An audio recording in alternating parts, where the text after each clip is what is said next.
Hi guys, it's me, ChazzaHD, and welcome to race day for the 2022 Austrian Grand Prix. I hope you're all doing well after what's been a controversial and pretty exciting at times weekend at the Red Bull Ring. We've had, obviously, the sprint race this weekend. The sprint race yesterday wasn't actually that bad. Wasn't still great, but wasn't too bad. We got a couple really good battles on track between the two Ferraris and also Mick Schumacher and Lewis Hamilton, and we had a good qualifying session on Friday as well. And yeah, it's been an exciting weekend, and I think we will get a pretty good Grand Prix, because with the 24 laps we had, it was, not too bad.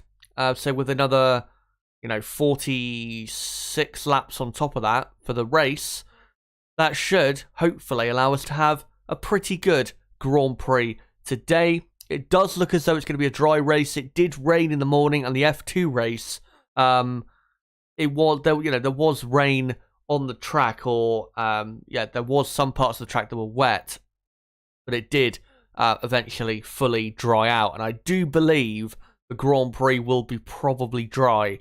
There is some rain about though, so you never know what could happen. So we'll keep an eye on that. That could definitely make things very exciting for this Austrian Grand Prix. We haven't had a wet Austrian Grand Prix in a very, very long time. I think since the 1970s, I believe. So it would be a very unique thing to see, especially with these cars. But yeah, hopefully you guys are all doing well.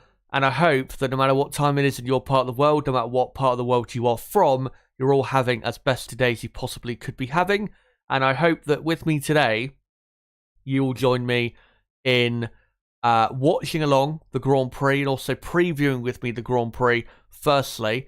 But if you can't watch along the Grand Prix later, but you can only listen along to my stream, then don't worry, I'll keep you absolutely up to date with everything that goes on in this Austrian Grand Prix. I will say now, quickly, that unfortunately my co-commentator Niblo will not be on tonight, so it will just be me for this Austrian Grand Prix, but he will definitely be back for the French Grand Prix and the Hungarian Grand Prix as well. So don't worry, he will be back on the channel. But yeah, in the preview that we'll start with, we do have quite a bit to go through. We have obviously go through all the teams and look at how they did in the sprint and how that'll possibly translate or probably translate into the Grand Prix. We'll look at lap time comparisons, especially at the very front of the field between Max and Charles Leclerc. And obviously we'll look at the sprint results / the grid. And we're going to get into a new story in this build-up to do with F1 releasing a statement this morning in regards to fan behaviour at the Austrian Grand Prix. So, plenty to talk about in the hour and 56 minutes to go until the race starts in Austria. Yeah, it's going to be a good long day. And once the race starts, obviously I'll do the race watch-along. The race watch-along part of the stream will probably start about half an hour before the race actually starts. And then, obviously, I'll do the race itself. And then for the hour to hour and a half or so after the Grand Prix, I will do a race reaction. So there is plenty heading your way today. Going to be streaming probably for 5 to 5.5 hours today. So yeah, plenty of stuff heading your way. But I think we'll just get straight into it. And we'll start with the results of the sprint race itself. Let's get into that. Max Verstappen won the sprint by 1.6 seconds from Charles Leclerc in second place. Carlos Sainz finished in third, about 5.5 seconds off the eventual race winner in the sprint. Quite disappointing that his pace dropped off a lot compared to Leclerc after that early battling, because looked as though Carlos was pretty quick in the Ferrari, but just lost all types of pace after that. And then George Russell ended up finishing in fourth, and then Perez fifth, Ocon sixth, Magnussen seventh, Hamilton eighth, Schumacher ninth, and Bottas 10th. Valtteri Bottas, though, even though he finished in P10, he will start from the very back of the grid for a new power unit. And it's actually just been announced he is going to be starting from the pit lane, is Valtteri.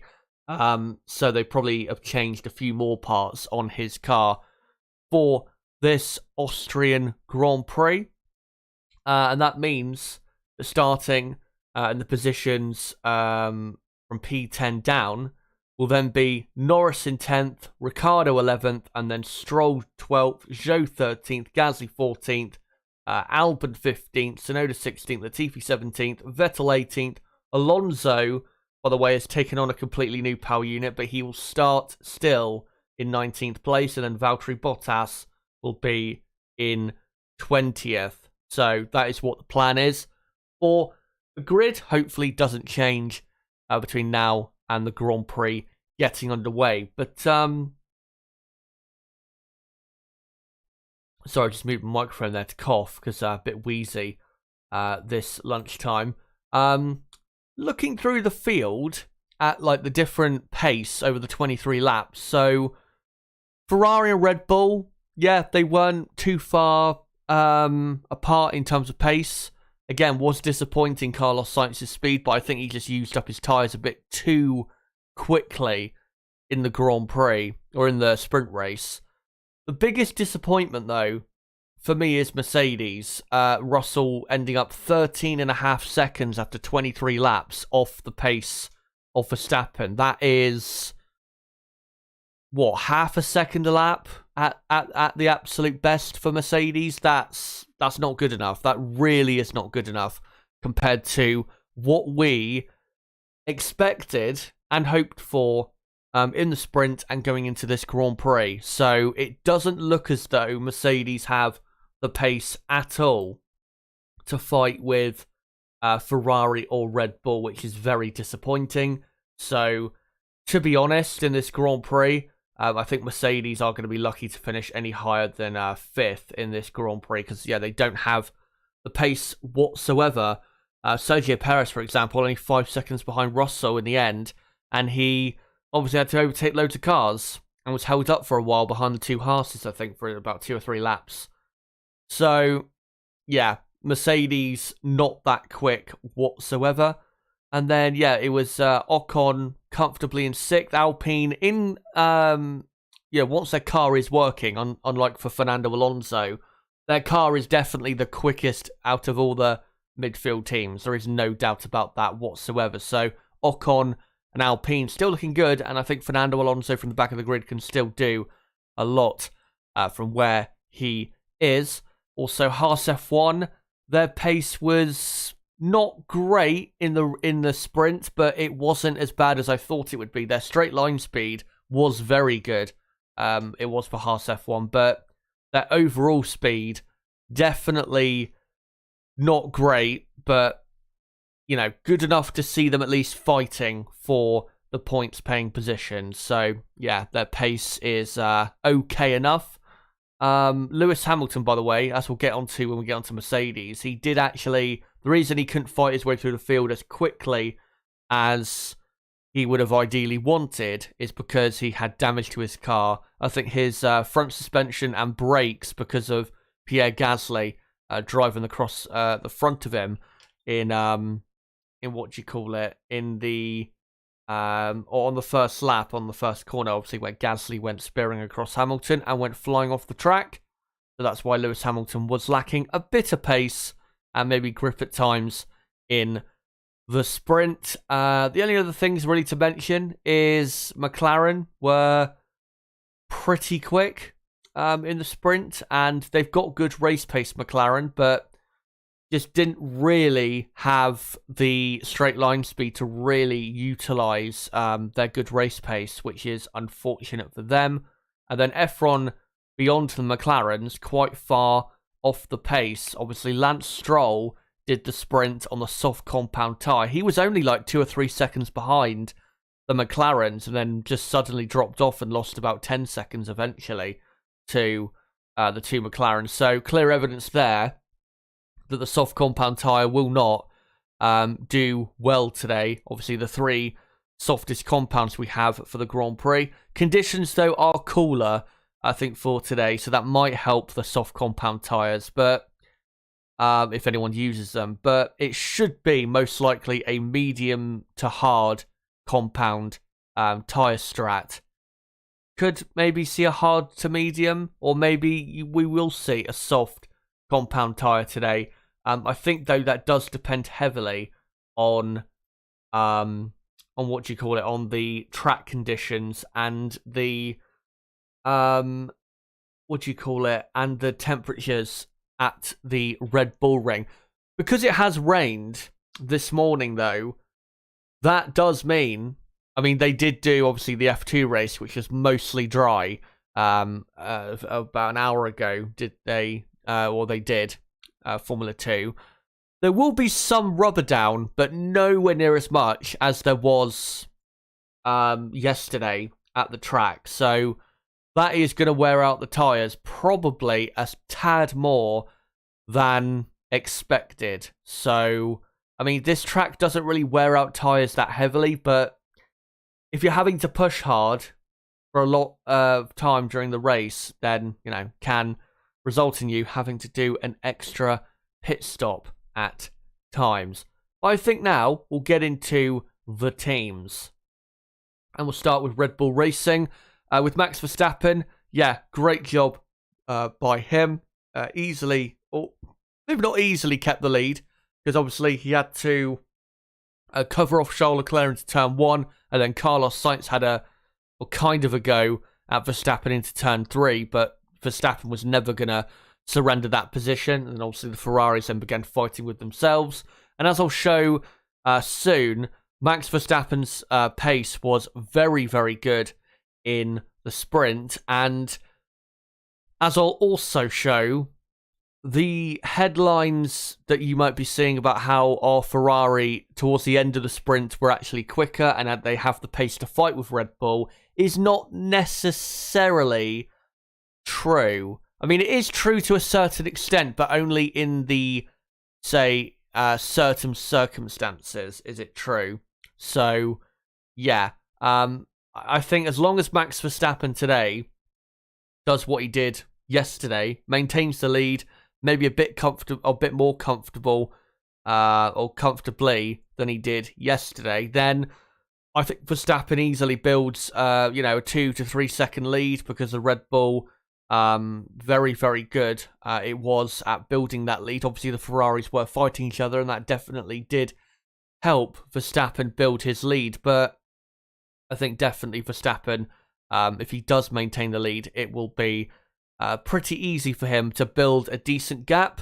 And then going forward for the rest of the race, I mean, Ferrari on pace, they shouldn't lose an absolute ton of time today. I don't think Verstappen is going to win the race by like 20, 25 seconds like he did last year. But I just don't see, if Max does maintain the lead off the grid, I just don't see how Max Verstappen is beaten today and how Ferrari find a way past Red Bull. Because we know strategically they're not good enough to do a strategy that could put themselves, Ferrari, ahead of Red Bull.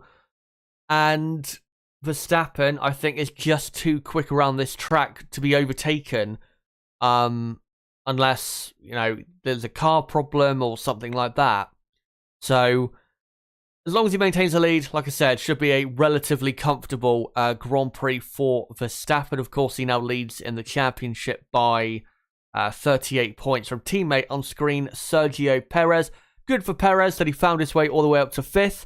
And if he can get past Russell on lap 1, then he really could come into play against the Ferraris. And that's exactly what Red Bull need. And Perez, if he gets a look at Russell on that first lap, I have no doubt he will be aggressive, because the Red Bull is clearly qualifying pace, race pace, whatever you want to call it, this weekend is quicker than the Mercedes car. So, yeah, getting Perez into play will be important, and that'll keep Ferrari nice and distracted from possibly looking at how to undercut or overcut their way past Max Verstappen. So Red Bull should be okay, and I do think they'll win the Grand Prix. Will they get a 1-2 or a 1-3? I'm not sure. I think there's a good chance they could get a 1-3 because Carlos Sainz's pace after his battling with Leclair was actually quite poor. So I wouldn't be surprised if he was under threat, say, from Sergio Perez in this Grand Prix. So, yeah, for Red Bull, looking good. And if you are a Red Bull fan, then you should be pretty confident today because it's going to take a monumental effort, I feel, for Ferrari to win the Grand Prix in Austria. Going on to Ferrari, though, how can they win the Austrian Grand Prix? Well, firstly, they cannot fight with each other on track and lose a bundle of time like they did in the sprint yesterday. I've seen some of the quotes on Twitter from what the engineers were saying to their respective drivers. Ferrari is so stupid. So stupid. They were the engineer for Leclerc was telling him, you know, look after your tyres, save your tyres for later on in the sprint. And then Carlos's engineer was telling him to push. I mean, you can't make it up, can you? You just cannot make it up. And that's why Sainz was, you know, trying to overtake Leclerc, and his engineer was also telling him, you know, try and overtake him. Clear evidence that Ferrari on the pit wall was just an absolute shambles, and Binotto's even come out and said, we're not going to do team orders until after the summer break, which makes absolutely zero sense.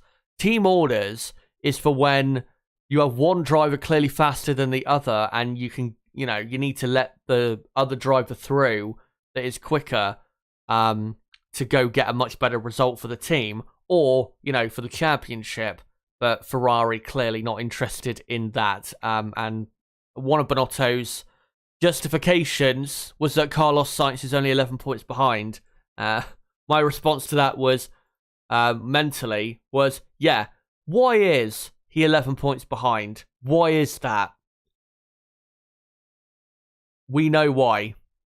Because of Ferrari, not because Charles Leclerc's been poor and Carlos Sainz has suddenly turned into the second coming of Fernando Alonso.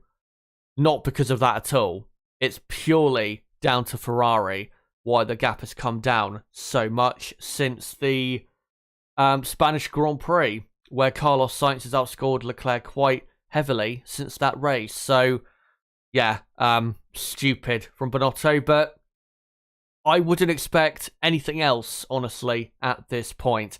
But yeah, going into this race, how can they win?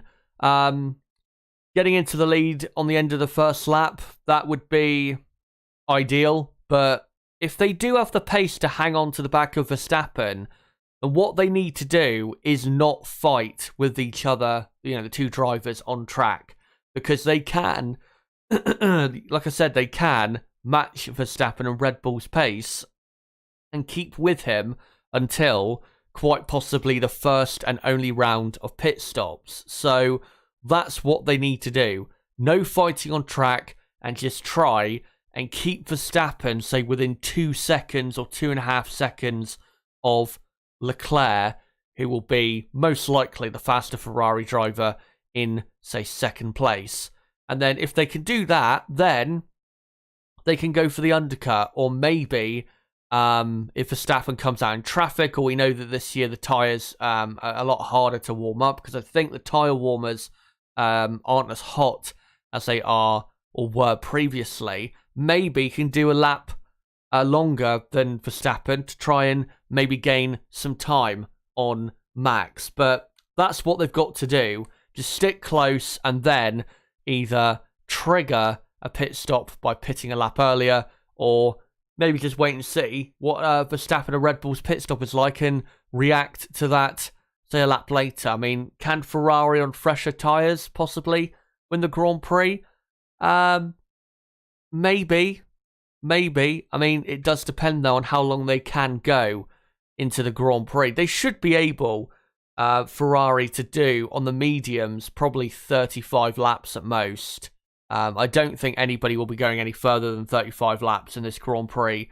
If you're starting on the mediums, I think if you get any longer, deeper into the race than that would be pretty impressive, to be honest, from anyone that can do that. But it's a pretty simple strategy of what they've got to do if they want to try and win. But we know with this team that they don't do things simply. They do things, they make things so hard for themselves. They do the easy things so terribly that it makes you question whether they're actually a serious Formula One team, unfortunately. But let's hope we'll see a bit more of a serious Formula One team in this Grand Prix today. Now we'll go on to Mercedes next. Mercedes were quite disappointing in the sprint. George Russell did finish in 4th place. At least he didn't lose any position, or he didn't make a mistake or anything like that. But the pace of the Mercedes is a lot worse than I hoped or expected it would be. Like I said, they were losing about half a second per lap to Max Verstappen out front. And that is not good enough. When they were so quick in qualifying, they were at worst 0.2 of a second off the pace of Verstappen for all their best sectors in qualifying.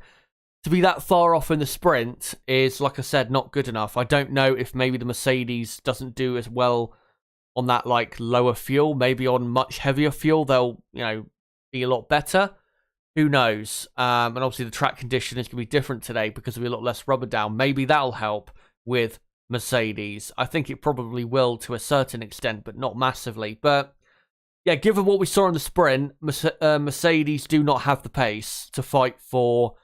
I don't think they have the pace to fight for a podium, unfortunately. I hope I'm surprised, but I really, from what we saw yesterday, I really don't think they've got the pace to fight with Red Bull and Ferrari. They could still get a podium, but it would rely on mistakes or unreliability or something like that. So the aim for Mercedes has got to be P5 and P6 for Lewis Hamilton. Hopefully his car will be in good shape today. And if it is, he should finish in probably 6th place, I would imagine, in the Austrian Grand Prix. So, yeah, 5th and 6th for Mercedes, I think, realistically is where they will end up. It's a shame that they don't have the pace and that this is what they are, going to be like for the Grand Prix probably today. But that's the reality. They just weren't that quick in the sprint. Again, it is a shame, but like I said, that is the sad reality. And we'll finally, before we get on to some other subjects, we'll get on to McLaren. And by the way, guys, let me know what you've thought of what I've had to say about the team so far. And let me know, how do you think Red Bull, Ferrari, Mercedes, and the drivers for those certain teams, how do you think they'll all do today? Let me know in the live chat, and I'll get to your comments soon enough. But yeah, for McLaren, we'll get onto them now before we go on to a couple more topics before I come to you guys in the chat. So McLaren, yeah, they had good race pace. And like I said, when I read out the results, if only they had good straight line speed, McLaren probably would have been quite high up with both cars. Both drivers were pretty quick.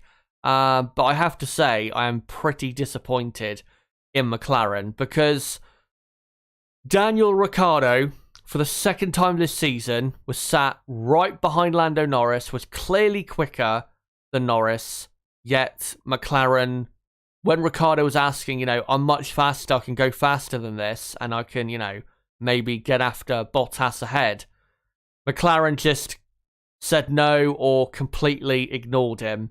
And left him, behind Norris. Now, yeah, if Ricciardo was much quicker than Norris, maybe, yeah, you could argue that he should have overtaken him, but, they don't want to risk that, and they shouldn't have to risk that. So they should have, in the sprint, had moved Ricciardo ahead of Norris. And I know a lot of people online, I've seen a lot of people saying this about how, well, Lando, he's the number one driver. They're in a midfield team. There is no such thing as a number one driver. The number one drivers exist for top teams only. And the reason they exist for top teams only is solely for championship purposes. So that you have a main, driver for the championship. And then you have a number two driver to support him and the team as well in the championship.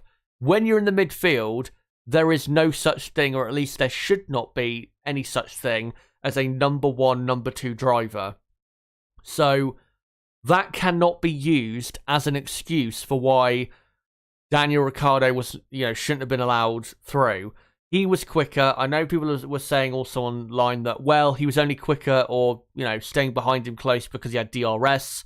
If you're comfortably within DRS for like every single lap or another driver, but you just can't, find your way past, that doesn't mean you're, that doesn't mean that you're only staying close because of DRS. What it means is you are quicker, you're just not massively faster to the point where you can overtake, because you still need like a pretty big delta compared to another car.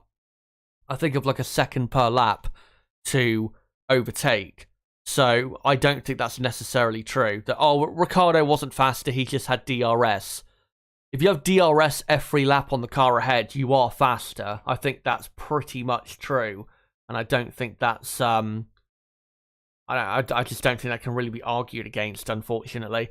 But, disappointed that they did that, but they are, 10th and 11th on the grid, and I hope that if Ricciardo, yet again, is sat right behind Lando Norris and is clearly quicker, that this time they will move Ricciardo ahead of Norris, because with Alpine up in 6th place today, and obviously Alpine have closed the gap in the Constructors' Championship from 6 points to 3 points, with Ocon starting 6th and probably going to finish, say, 7th in the Grand Prix if Lewis Hamilton gets into the top 6, which I'd imagine he will, then they cannot afford to cost themselves an extra point or two just because we love Lando, because it's not worth it. They've got to get the most points possible out of this Grand Prix today, especially with a McLaren car that is not very quick whatsoever. We've seen that this weekend, that this McLaren car is not very quick. So they've got to utilize any, decent pace that they have got when they've got it, and they can't afford to waste time. Time waits for no one, especially in Formula 1. So yeah, they need to do a better job of that and get themselves ahead of, or get Ricciardo, if he is quicker, ahead of Norris at any point in the Grand Prix. We'll see, though, if that is the case in the Austrian Grand Prix. I will say, though, that I was surprised that Ricciardo was so much quicker than Lando, because Lando, compared to Ricciardo at last year's Austrian races, was way quicker, and Lando has been very quick here ever since he started racing here, period, even in F2. So I'm very surprised that Ricciardo was quicker. I don't know if Lando still has brake problems or something like that, but yeah, I don't quite understand why Ricciardo was actually quicker than Norris in the Austrian Grand Prix sprint. But that is McLaren. Like I said, guys, keep your comments in the live chat coming, and I will get to reading them soon enough, as we've got 90 minutes now until the formation lap begins in Austria. But there are a couple things I want to get to before we get on to your comments in chat. So let me just quickly cut to this. So what I want to do when looking at, the fight for the lead between Max and Leclerc today is look at the race pace from yesterday and comparing Max versus Leclerc to see, what the pace is actually like. So with Verstappen, you can see in the first 5-6 laps, in the first 9 laps, he's pretty much in the 1:08, except obviously for the first lap, we know why that is. And yeah, Verstappen, very quick in those first 9 laps, obviously pulled out a pretty good gap of like 3 to 3.5 seconds over Leclerc. And that was definitely due to a certain extent to Ferrari, battling as hard as they were. But then his pace dropped off into the 1:09s. But I've got to say, with Verstappen here on the far left, look from lap 10 until lap 16 and look at the consistency. 190, 190, 190, 19.1, 190, 190, 190. That is incredible consistency.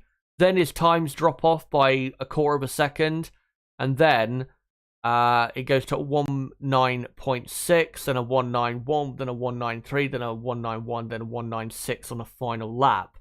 So his pace did drop off, but was the pace dropping off actually due to tyre wear, or was it due to Max Verstappen just, when Leclerc was doing some quicker laps covering Leclerc off? We'll see as we go to Leclerc's times now. So Leclerc actually did a quicker lap time, or best lap time in the sprint. I think he did end up with the fastest lap, of course, so you don't get a fastest lap point in the sprint. But yeah, you can see in the first 10 laps or so, he was not consistently in the 1 minute 8 like Verstappen was. And then from lap 10 until lap, 14, 15, was pretty much lapping as quick as Verstappen. And let me just go back and look at Verstappen. So Verstappen's pace started dropping off at lap 17. And with Leclerc from lap 17 on, his pace was more consistent, but he did do a couple 19.4s on lap 19 and lap 20. Now, when Leclerc on lap 18 did a 1 minute 8.9, you can see with Verstappen that once he's noticed that Leclerc is closer or quicker, Verstappen has then improved his speed. For example, on lap 19, Verstappen does a 19.6 and then all of a sudden goes half a second quicker and then drops off again by a couple tenths, then goes back to a 1 minute 0.9, and obviously on the final lap there's a 1 minute 9.6. And you can see, yeah, with all of Leclerc's lap times here, whenever Leclerc did a pretty decent time and was starting to close the gap really to Verstappen would just respond here with some quicker times and getting back into the low 1 minute 9s. Basically, the point I'm trying to make is that the people saying that Ferrari do genuinely have the race pace or very, very similar race pace to Red Bull, they are correct, but not fully correct, or only in a certain context. So yeah, Ferrari definitely with Leclerc lost time in the battling that was happening between Leclerc and Sainz, but towards the end of the sprint, Verstappen was not consistently miles off Leclerc's pace. He was, when he needed to, matching Leclerc's pace pretty much in the Ferrari. So I disagree with the notion that Leclerc towards the end of the stint was actually quite a bit quicker. I think Max, what he did, I think someone in chat pointed this out, and it was a great comment about how Max was just backing off towards the end and only pushing when he needed to once Leclerc had done a quick lap. And I think that's precisely, as we can see here with the evidence as to what Max did in the final 5 to 10 laps or so of the sprint. When he needed to go a bit quicker, when Leclerc, closed the gap or was doing some quicker times, Max then would then put in a quicker lap time just to make sure that he was still a decent way ahead of Leclerc. So I don't actually believe Leclerc has better race pace than Max. I think it's probably equal, and if Ferrari do have better race pace than Red Bull, it's probably by a tenth or so, nothing massive in comparison to the Red Bull team. So do remember that going into this Grand Prix, because there has been a couple kind of misleading headlines when it comes to that. And quickly, we'll go on to Ricciardo and Norris here and look at their lap times, because obviously they're right here, and obviously we just talked about how Ricciardo was quicker. So Norris and Ricciardo both did a 1 minute 0.9 for their best lap times. From lap 13 to 23, the final 10 laps, Norris was consistently lapping in the mid 1 minute 10s, and Ricciardo a couple times was getting below a mid 1 minute 10 on, say, lap 16, 17, 18, 20 as well. So Ricciardo was definitely quicker, I would say, than Norris, because if he was in clean air, Ricciardo probably would have been lapping in the low 1 minute 10s like he was just after his quickest lap on lap 8, where he was in the 110.2, 110.2, 110.3, 110.2. He probably would have been lapping at that speed if McLaren had let Ricciardo past Norris. And that probably would have led to Ricciardo on the back of, or being right on the back of that Bottas and Schumacher fight for the top 10. So, yeah, I think Ricciardo was definitely faster than Norris. I mean, Norris wasn't massively slower, but I think Ricciardo was the faster man. And in the race today, like I was saying, if it is the case that, that Ricciardo is quicker, they've got to move Ricciardo ahead of Norris. Now, the next thing I'm going to get onto is the F1 statement regarding fan behaviour this weekend. So, let me just find the thread. And here we go. So, I'll just show it quickly on screen. And here is a thread. This person, Melanie, asking who is in charge of the security of the Red Bull Ring. And then, basically, what happened was, yesterday, there were a lot of tweets online about, abuse, harassment happening at the track. And then she put a thread here of examples of this person saying, I walked past a, don't know how to say that, tribune, I think it is. And then they say they had whistles, shouting, catcalling until I passed the whole tribune. It's like they've never seen a woman. And then Lena here says, behaviour has been disappointing. My expectations were low, but holy cow. Racist, homophobic slurs, catcalling, inappropriate talking, and touching. The list goes on. This one has been, we can't see this because the owners limited their tweets. There's this one. I've seen multiple people talking about this, and I think it's time to share my experience as a Max fan. Going to the Austrian Grand Prix last year, every time a woman or girl walked by, there would be catcalls and whistling, even fathers with their kids. Literally so insane. Like, I sit here as a Max fan and I still feel uncomfortable. I'm at the circuit too, and I've seen horrible things. The girl that sells ice creams that is working gets harassed by older drunk men without pause. And then, is there anything else here? Don't think so. Let me go to this one though, quickly. Give us a little thread here. About this incident from last year. About, women being catcalled at or whistled at all the time. Would sing, whatever this means, or which means there needs to be a dick in it. Wonderful. Absolutely wonderful. I'm sure most meant it as a joke, but when you're chanting this towards young girls, it's not. It's likely not a joke to them, and it's not like there were just a few people. No, it's 50% of the grandstand. People in all age ranges were doing it. To all fans doing stuff like this, booing and cheering, crashes, is not okay. Absolutely. And yeah, we have seen a lot of reports about this. I'll reset the timer, by the way, guys, quickly. We have seen, like I said, unfortunately, a lot of reports about this over the last day or so. And it is a shame, obviously, on on Friday, we had fans cheering Max Verstappen, cheering Lewis Hamilton crashing into the barriers. By the way, there you go. Hour and 20 minutes to go. Yeah, we had people cheering Lewis Hamilton crashing into the barriers, which I thought was very not nice at all. Now, just to make clear, because I know there'll be people saying, well, what about British fans at Silverstone? trust me, I've criticised them as well. And I'm pretty sure I did in my Hamilton and Verstappen video that I did last year after the British Grand Prix, where I analysed the incident. Pretty sure I did like a 2-minute segment about how hearing that type of crash is disgusting.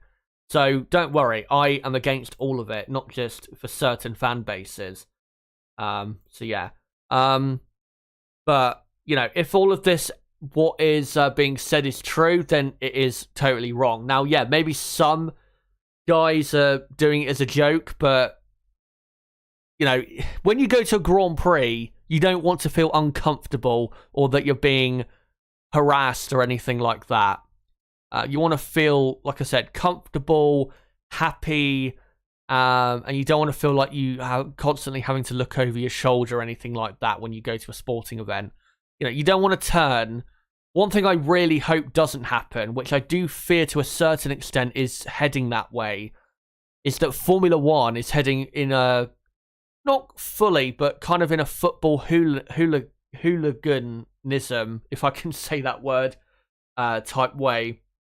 In that, when you go to a football match, especially a match between two teams that are, so if it's a derby match between two teams in a local area, or just two teams who are fighting for, say, the title or whatever, like something like that, the atmosphere can be quite ferocious. And now for football, the reason, it's not okay to a certain extent, but the reason people are okay with it mostly is because football has been like that for, what, 60, 70 years at least? With F1, this is not a usual type atmosphere that you would get at a Formula One Grand Prix. Neither should it be, because motorsport is not like football. It's not as tribal as football. And also, a big reason why football is so tribal is because people feel as though they're defending their towns, their cities, where they come from. With F1, there isn't that, really. I mean, yeah, maybe at a home Grand Prix there is, if it's the British Grand Prix for Lewis Hamilton and all the Hamilton fans are, you know, in loud voice, or if it's the Dutch Grand Prix for Verstappen, then you can maybe kind of get that. But that isn't as anywhere near as big of the case in Formula One as it is in football, where it's, you know, as tribal. And I'm just hoping this doesn't become the norm now, because I was actually considering going to the Austrian Grand Prix, maybe not next year, but sometime in the next 2 or 3 years. And I'm going to be honest, this puts me off big time going. Even though I'm not a woman, it's still an uncomfortable environment, to be honest. You know, anytime a woman walks past, if that is the case, obviously, we don't have any videos of that. Or, you know, what happened to know factually what was happening. But it's just a very uncomfortable atmosphere if you've got, you know, thousands of men whistling at women for just walking past. I mean, if you're at work and you had all the men in your workplace whistling at women every time they walk past, it would feel pretty uncomfortable. So, yeah, not great at all, to be honest. Kamikaze in the chat says they did the same at Silverstone. Well, I wouldn't say with the possible harassment of women they did, but I have to make it clear that I am not in agreement with a certain fan base. They're all as bad as each other. The Max fan base at the track, I mean, they can be good, but they can also be terrible. You know, cheering when Lewis Hamilton has a big crash, or, you know, doing what they have done this weekend at the Red Bull Ring. The British fans are not innocent. You know, cheering Verstappen when he went flying off into the barriers. The Ferrari fans sometimes can be a bit over the top with their booing of certain drivers, or, you know, just gestures they make to certain drivers. So I'm not in, like I said, I'm not in agreement with a certain fan base. I'm not defending a certain fan base here. They're all as bad as each other, as far as I'm concerned when it comes to this. I'm sure, by the way, in the Ferrari fan base, Hamilton fan base, Red Bull / Verstappen fan base, I'm sure there are plenty of great fans. I don't want to tar everyone with the same brush, but in terms of the worst elements of all of those fan bases, they are all equally, I think, as bad as each other. So, yeah. That's unfortunate. And it is unfortunate, like I said, for anyone who's a female at the Grand Prix for this weekend's race, or anyone who was or has gone to the Grand Prix for the first time this weekend and has been disappointed by the atmosphere, because what do you call it? The venue at the Red Bull Ring, it's a very pretty venue for a Grand Prix. It's just such a shame about the fan atmosphere. It really is. But unfortunately, that's what's happened this weekend. Hopefully from next year on, we don't get these similar things at the Austrian Grand Prix. And I will definitely reconsider whether I go to the Austrian Grand Prix in the future. So, yeah, like I said, disappointing, but that is what's happened. I've got to be honest as well. I'm not really surprised in hearing about this. So, yeah, it's a shame, but I'm not that surprised about it. When you have... Because let's be honest, the Max Verstappen fans in attendance, they are like 95% men. And not just men, but, men in their 30s, 40s, 50s, and even maybe 60s. And, when they get drinks in them, which I'm sure they're all pretty high on something, or drunk to a certain extent, unfortunately, that is what's going to happen. So, recipe for disaster, unfortunately. I gotta say, I'm not sure alcohol being served at Grand Prix is actually the best idea. So they might have to reconsider that in the future, because I'm sure that is going to have some effect. Now, the fans still find a way of drinking, like off-site in the campsites or whatever. But, if you're serving alcohol at the Grand Prix itself, you can watch the Grand Prix and get absolutely hammered at the same time. And I think everyone in the chat that has been hammered before, and I have been a few times in the last couple years, I think we can all say that when you're hammered, you do stupid stuff, and you will always be just less of a good person when you're hammered or drunk to a certain extent. So, yeah, not good at all. But like I said, I'm not surprised. But guys, in the chat, let me know what you thought of, what I talked about with the fans there. And let me know, for Red Bull, Ferrari, Mercedes, and McLaren, how do you think they're going to do in today's Austrian Grand Prix that gets underway in about an hour and 10 minutes from now?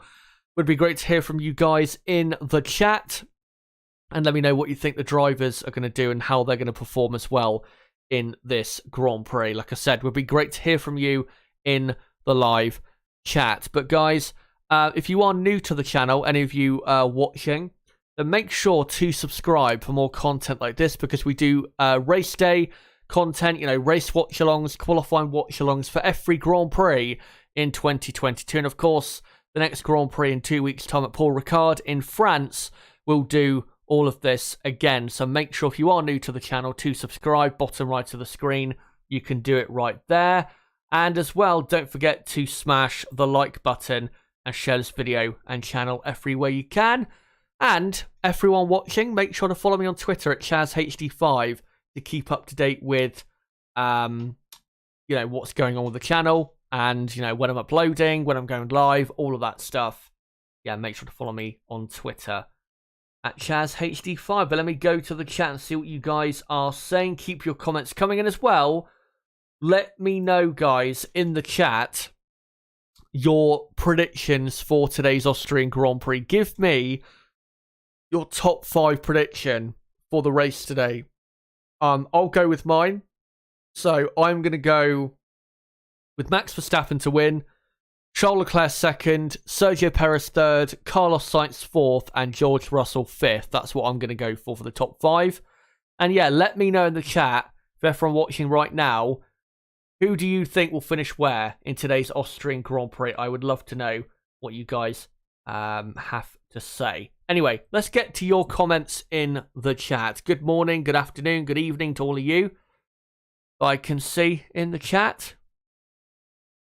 Jeff Thomas says, barring technical issues, I can't see the Max fans being disappointed today. Yeah, most likely that's the only thing standing in his way. Even if Leclerc gets ahead of him on the first lap, I think it's going to be pretty tough for Ferrari still to win the race, especially with Red Bull's straight line speed being very good still. Jeff Thomas says, I don't want to see team orders where one driver is given priority, but I do want to see 2 drivers working together to prioritize a team that employs them. I mean, yeah, in reality, from an excitement and entertainment point of view, we don't want to see team orders, but from a team perspective, it makes sense. And what Ferrari did yesterday was just so stupid, because they lost probably about a second and a half to Verstappen through all that battling. And they're lucky that they're at this track, the Red Bull Ring, where you don't lose as much time battling with another car. Because if they were doing that, say, at Paul Ricard, they would have ended up losing, way more time than that, 3 to 5 seconds rather, to Verstappen. But yeah, it was a shame that Ferrari were so stupid in what they did, but hardly surprised. G Walker says, very good analogy of priority drivers. Point being Danny, McLaren defeating itself. Thanks, Chazza. Yeah, with the number 1 drivers, like I said, you only should have a number 1 driver, number 2 driver situation if you're a top team.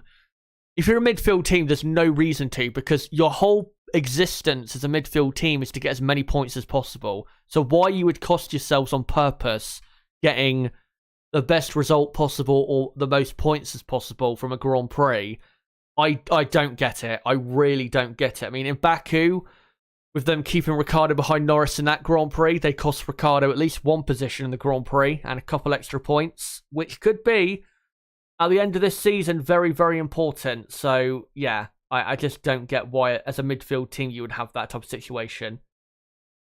Jeff Thomas says, with penalties for using too many power units, the smartest way to win the championship must be to win races at the slowest possible pace. Isn't that, I think that's a quote from Jackie Stewart, isn't it? That's the goal of Formula 1, is to win the race at the slowest possible speed. I think he said that back in the day, like 40, 50 years ago. And yeah, that is pretty much the goal, because if you can save your power unit from extra wear on all of the components, especially the, MGUK and MGUH and turbo and stuff like that, which are really important, then yeah, it can save you quite a bit in a championship fight. And that's why normally in this V6 hybrid era, when we have seen a team dominate and win easily, lots of races. For example, Mercedes back in the start of the V6 hybrid era, they were able to save on a lot of wear and power because they were so quick. They didn't have to, go mental with their power settings in Grand Prix because they had the 1-2, and even in a lower power mode, they were still easily quicker than the rest of the field. So, yeah, it's a great thing to have.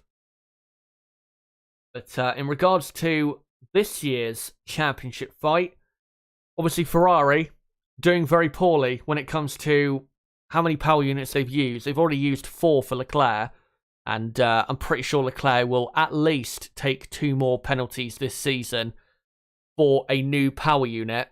So, or at least new components. So, yeah, Leclair is still going to have a tough season ahead of him. And hopefully a character building season for him. Jim plus X99 says, I see it as a response to last week. That's still not an excuse with the fans. Yeah, I don't I don't agree with that. Because, I mean, yeah, the British Grand Prix crowd isn't always great. And let's say last weekend, I mean, they did boo Max Verstappen, but I think there are other reasons why they booed him. And I think that one of the reasons that they booed him is justifiable, because he did come out and defend Nelson Piquet and say he was not a racist, which is wrong. Let's be honest here. So I think him being booed for that is absolutely fine, because they're allowed to, you know, show their disagreement. But, you know, turning up to the, you know, Verstappen fans, Red Bull fans, whatever you want to call them, turning up to the Grand Prix the next weekend in their territory and acting even worse than the British Grand Prix crowd is not the answer. If you disagree with someone's behaviour, the answer is not to match it or be worse than that. It's to be better than that. To show that you can be better and also show that you are better than that. So, yeah, lowering yourself to other people's level is not an answer. Dane says Valtteri Bottas has a chance of points. Start on the hards, then run long, then pit for the medium, then pit for the soft, so he could be fast at the end of the race. I think your strategy there is correct in that it would probably be a good one, except for going onto the soft tyres. Yeah, I think if he... Because it should be a one-stop race today. If he starts on the hard and then goes from hard to medium, that should be good enough. I don't think he'll need to go from hard to medium to soft. Maybe if there's a safety car in the final 20 laps, he will, but yeah, I don't think he'll need to do that. If he can go long enough, though, Valtteri, into the Grand Prix, say 50, 55 laps, which would be a mega stint, but on the hard compound tyre, they can go very, very long into a race, especially around this track that doesn't wear out tyres that badly. Then yeah, he could probably go from a hard to a soft. I reckon the hard compound tyre will probably do at most 50 laps, I think, in the race today.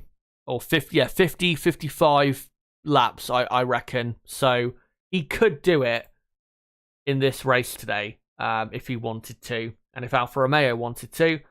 Kamikaze says they're not real fans.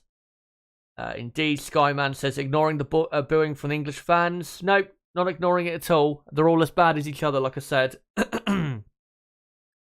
Dane says, but at the same time, a safety car can change the strategy, so let's see what happens. Olaf Tulin says, people hate Lewis Hamilton as a person for good reason. That's why it happened. You are totally wrong in this analysis. I don't see what there is to hate about Lewis Hamilton. I mean, you don't have to like him. You don't have to like anyone, but hate Lewis Hamilton?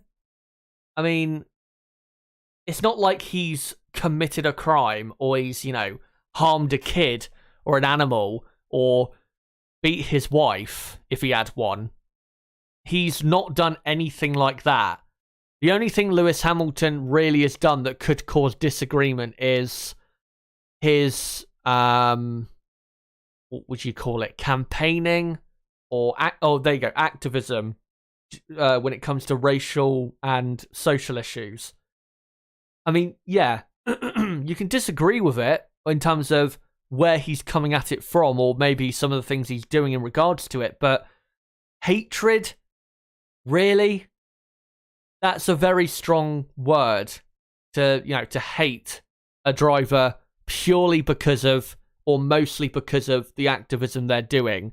And even if you are, maybe you're not hating him because of, or not you, the person that commented, I'm saying, the people out there that do hate him. If you don't like him as a person, fine. You don't have to. I mean, I can't really dislike anyone on the grid as a person. I mean, I didn't like Mazepin as a person because I didn't think he was that great of a guy. But there's not enough about any of the drivers, really, that could make me hate any of them, really. And as a person, what is there about Lewis Hamilton that is worthy of hating? Or what is it? What has he done that is worthy of hating? What has anybody on the grid done that's worthy of hating? I don't think there's anything anyone's done on the grid worthy of that.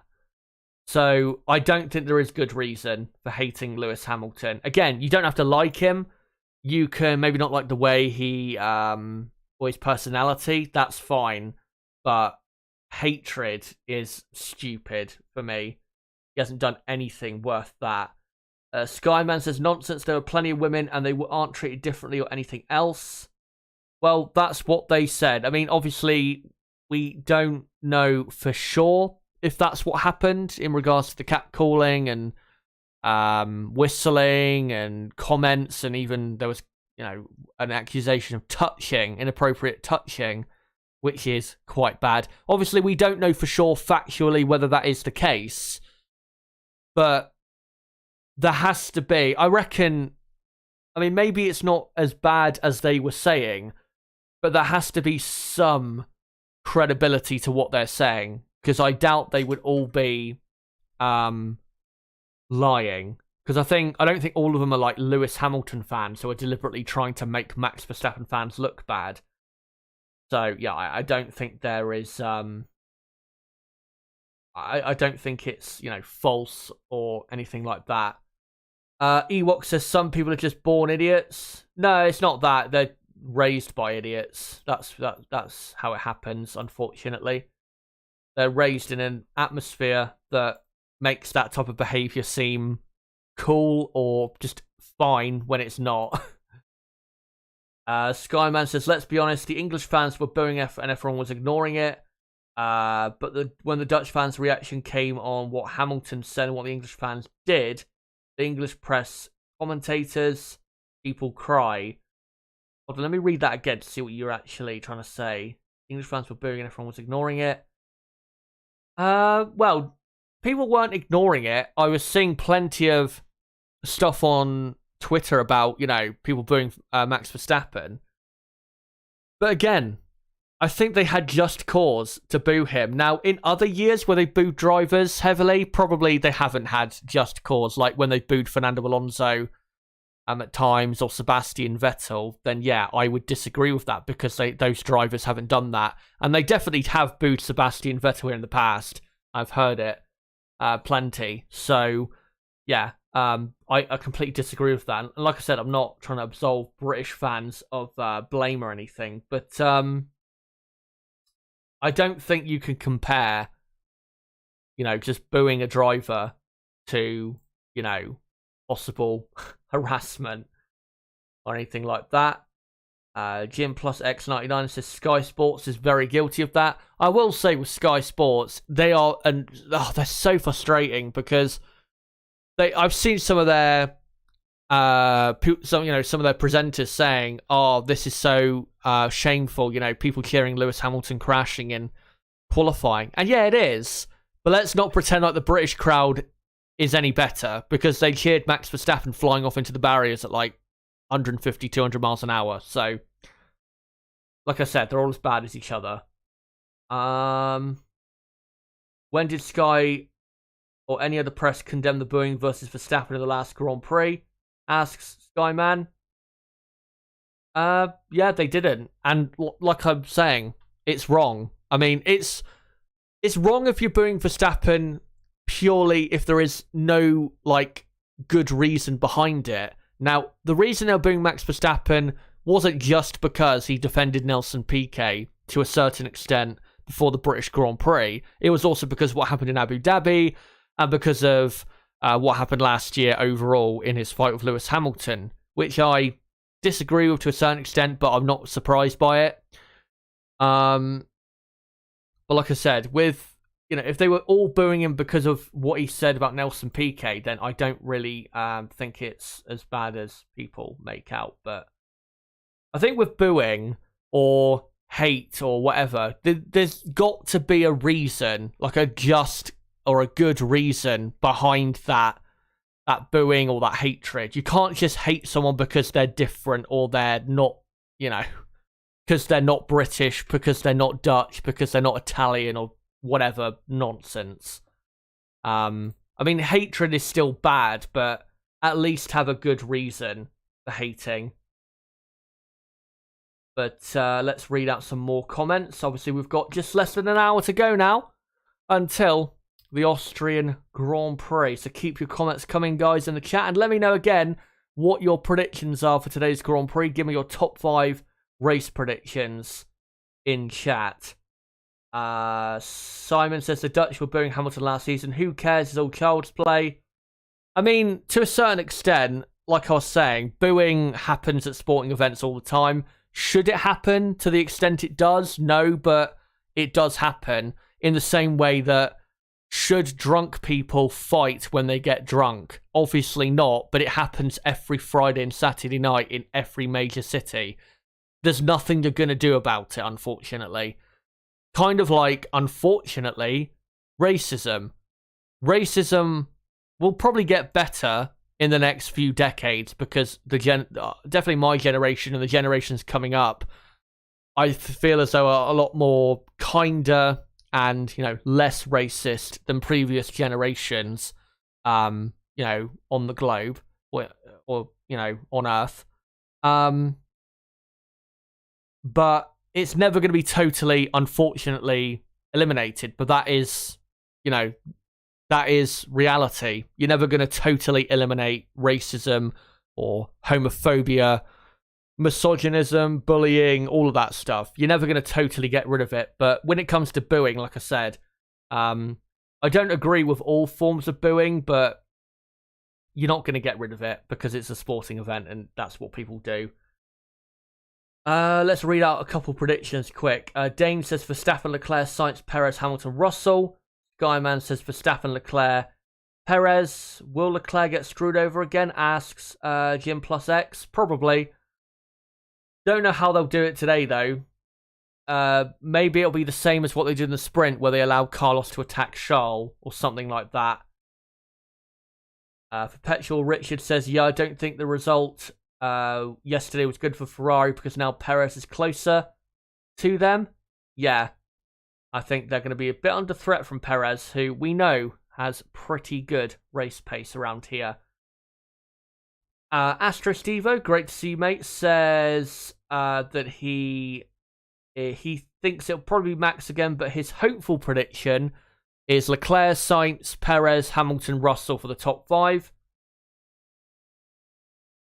And also says, yes, that does sound like a Stewart quote. The, winning at the slowest possible speed is the goal. Yeah, I'm pretty sure he said that back in the day.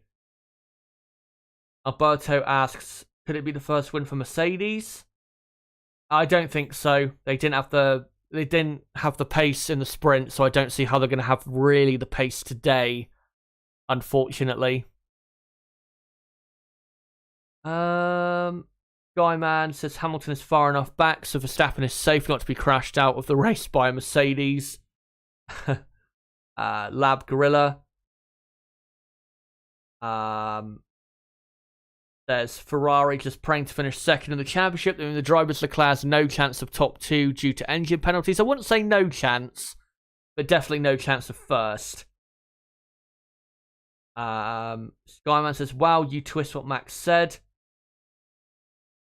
And no, as you say something, it doesn't mean that someone is racist. Watch out with what you say. Are you serious? If you say the N-word when referencing a black person, you are racist. There is no argument. Now, if you just say the N-word without context, or if you're quoting someone, or you're not referencing a black person, then maybe arguments can be made. But I still think even in those cases, you could probably still be racist. I'm going to be honest, I don't have enough knowledge of what it's like for black people, because obviously I am not black. But yeah, Nelson PK, what he said was clearly racist. I don't think there's any doubt about that. If you say the N-word in regards talking about a black driver, you are racist. End of story. And Max Verstappen, if you look at what he said he's definitely not a racist, which I disagree with. Now, maybe the other people out there disagree with me or him, who knows? But to say that PK is not a racist, I just think is, I really don't see how you could say that, honestly. And now Rook started deleting his comments. I wonder what else he said. Ewok says season is finished. Another boring, dominant Red Bull reign. Well done to FIA for their favoritism. And then Lav Gorilla says, season is over, but I don't blame FIA. I blame Ferrari for the incompetence. Yeah. If I was to blame anyone for Red Bull being way more dominant than they should have been, it's definitely going to be Ferrari rather than the FIA. I mean, the FIA still this season have been terrible when it comes to consistency and application of the rule book, but what else do we expect? They've been doing this for like 30 years at this point. Alberto says, of course he's going to defend him. That's his future father-in-law. Yeah, I see what you mean. And Max was definitely in a tough position, but I still think you should call it out because that's what's right. You should still, even though you're in a tough position, you should still call out, racism when it occurs, and you should still do what's right, even if you're in a tricky situation. Jesse Roberts says the footage of Verstappen crashing at Silverstone showed concern for injured driver from the fans, a relief when he got out of the car. What the Dutch did after Hamilton crashing was just disgusting. I mean, yeah, Silverstone last year, the fans who were right there when he hit the barriers at the exit of Copse, they were showing concern, but there were other fans around the track who were cheering and jumping up and down.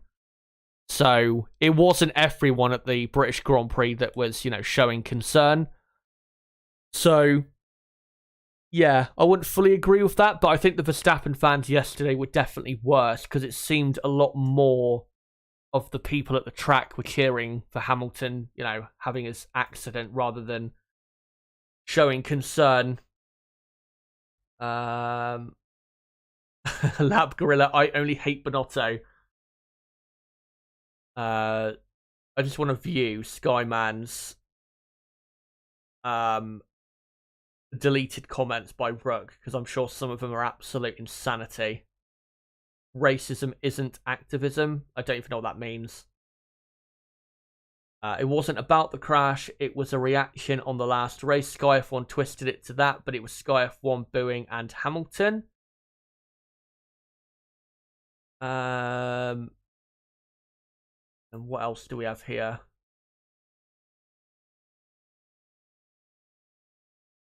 Let me keep reading these comments quickly from Skyman, and then I'll get to your other comments.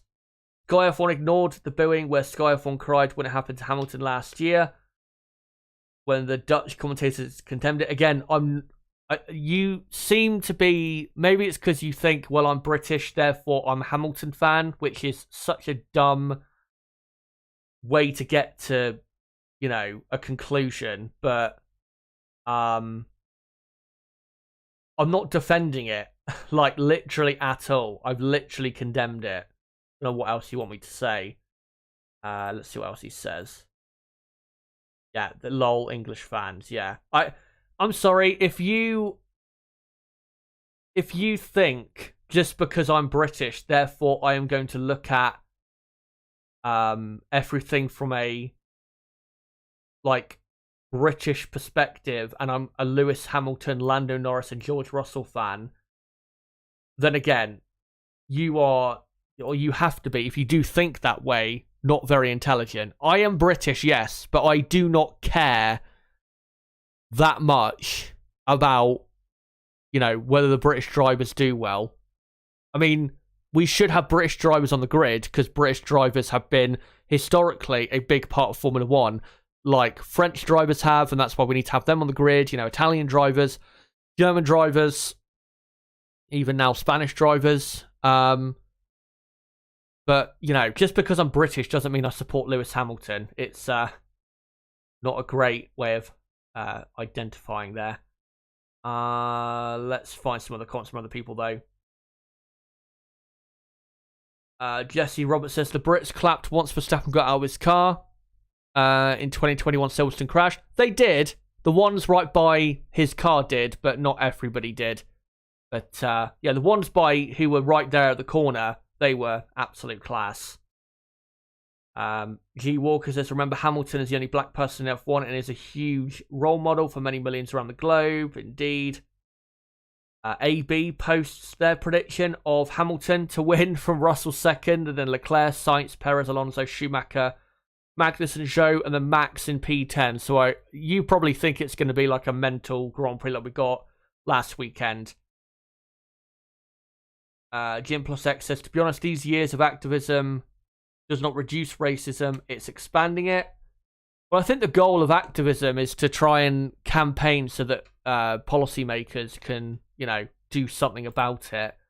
So at the end of the day, it is, obviously social media platforms can do what they do, or at least try and do what they can do to improve the situation on social media platforms. But when it comes to real life, at the end of the day, the only people that can make a real difference are policymakers, not actual activists. The only thing activists can do is campaign and to force people to, the policymakers to make a difference.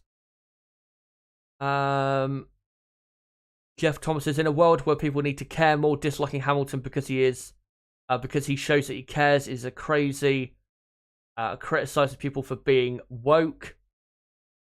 Yeah, I don't want to get too much into all that stuff, but it's all massive overreaction, to be honest. I think people just spend way too much time on social media, because a lot of the things you see on social media are just not what happens in real life. And a lot of the people on Twitter, for example, don't actually exist in real life. They just scroll Twitter every day, whilst they... I'm not going to do the meme of, they live in their parents' basement, but, whilst their parents are paying for them to live in their home, still, even though they're, an adult, they're still posting and scrolling on Twitter all day, and they think everything on Twitter is what real life is like, when it's not. For example, racism is still an issue, but racism is not anywhere near as bad as some people would make out. It's not like there's racism everywhere all the time. And yeah, if you lived in real life, you would know that, but a lot of people don't, unfortunately.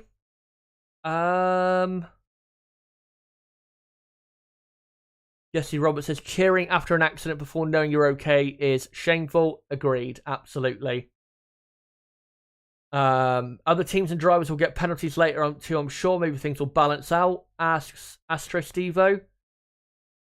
Maybe not with Red Bull and Ferrari, because Red Bull are still on target to probably only get away with maybe one penalty this year at most. But yeah, in the midfield, it probably will equal itself out to a certain extent.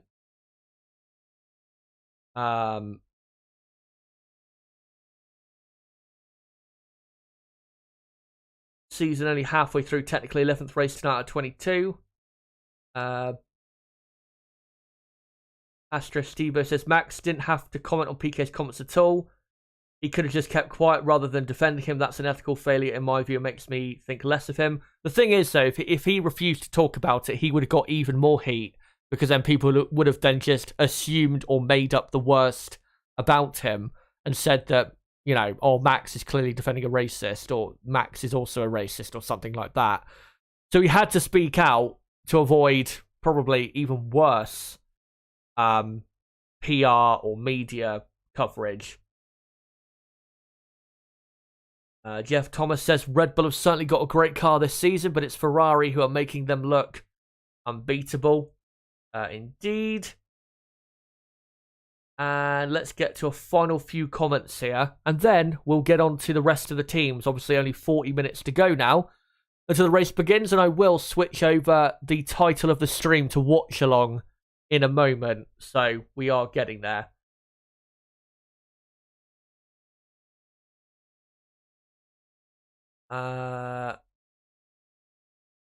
Jane says, Bottas might get points. He's been good this year. Been really impressed by Bottas this year.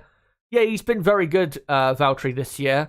Has had some bad luck, though, which has affected him quite a bit. Because he could, if he had not had some bad luck at times, he could have been probably 7th or close to 7th in the championship. So, yeah, it's a shame for him.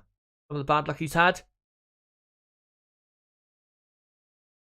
Silverback Orangutan says Lewis is mentally weak. That's why it impacts him. Lewis needs David Goggins. I know that guy. That guy's absolutely mental. I think a bit too motivational. Let's find some other comments here. Jim Plus X says, then again, Max is here to race. He is not here to show what's right or wrong. Gets interview done. Well, yeah, obviously, he's there to race, but I would expect him to condemn, that. I mean, I don't expect Max to be an activist when it comes to race issues, because obviously it doesn't affect him anywhere near as much as it would do for Lewis Hamilton, but yeah.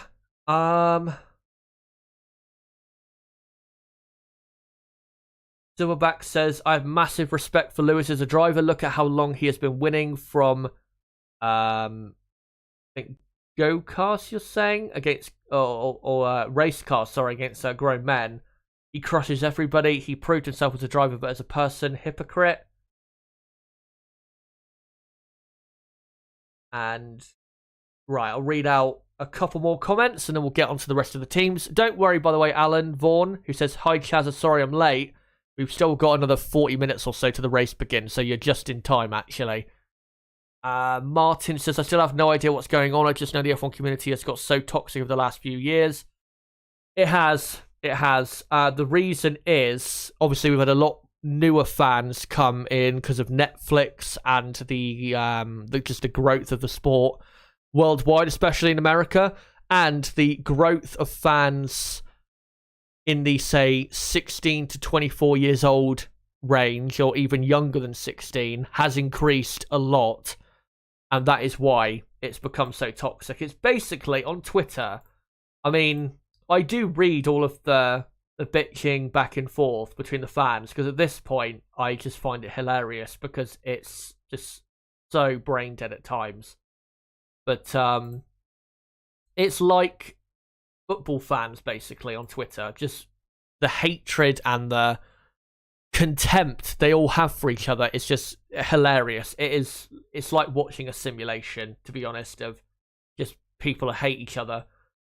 And then Martin says, can't criticize Lewis. If I do, I'm racist. I can't support Lando because I'm biased. I can't say Max deserved the title last year because his herd jump on my back can't win. I know it is annoying, because the thing is, with people that say don't like Lewis Hamilton say as much as others, I mean, I'm fine with Hamilton as a person. Not sure I would get on with him as well as others, but he's not like a bad person or anything. I think he's just not that open of a person. I think he's very withdrawn as a person and private. And I just don't know if he has a type of personality that I would get on with. But he's, as a person, he's fine. Yeah, I've seen plenty of people say online, if you do criticize Lewis, then they'll bring up some kind of race issue. And then, yeah, if you criticize Lando, then you get loads of fans after you, and same with Max. I want to say one thing, though, because I want to bring this back up, because it's funny. You could call this, I guess, YouTuber drama, but what was it? You guys all know Chain Bear, the YouTuber. He's got like 500k subs, is he? I remember he did a tweet 4 years ago, I think it was, where he did a tweet about how the majority of criticism about Lewis Hamilton is based in racism. That's pretty much what he says, or said. I don't know if the tweet's still up. It might still be. It's from like June or May of 2018 or something like that. But it was, I mean, I remember commenting on it on my old account, and I was disagreeing, and I said, there's definitely fans who are, clearly don't like Hamilton because he's black. But to say the majority of the criticism against him has a basis has a basis in racism is just wrong, because not only one, do I not think that's the case, but secondly, he didn't have any evidence to go on. It was, I think, more of a feeling of what he thinks is happening rather than actual evidence. There, I mean, like I said, there's definitely plenty of people who, or not plenty, but there are definitely people out there who don't like Lewis Hamilton because he's black, but I don't think it's anywhere near as big as people think. I really disagree with that. But I think now I will move on to the final teams, the rest of the midfield teams, and then we'll get on to the final bits of the build-up here in this build-up to the Grand Prix. Let me just change the title there to Race Watchalong. And there you go. And I'll just quickly, guys, tweet the link back out. Let me just quickly do that. Because obviously people want to know when I'm live for the Race Watchalong part. So let me just quickly do this.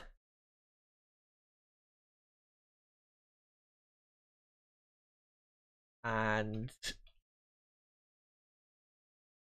right, that is now tweeted. So yeah, now we're on to the Race Watchalong part.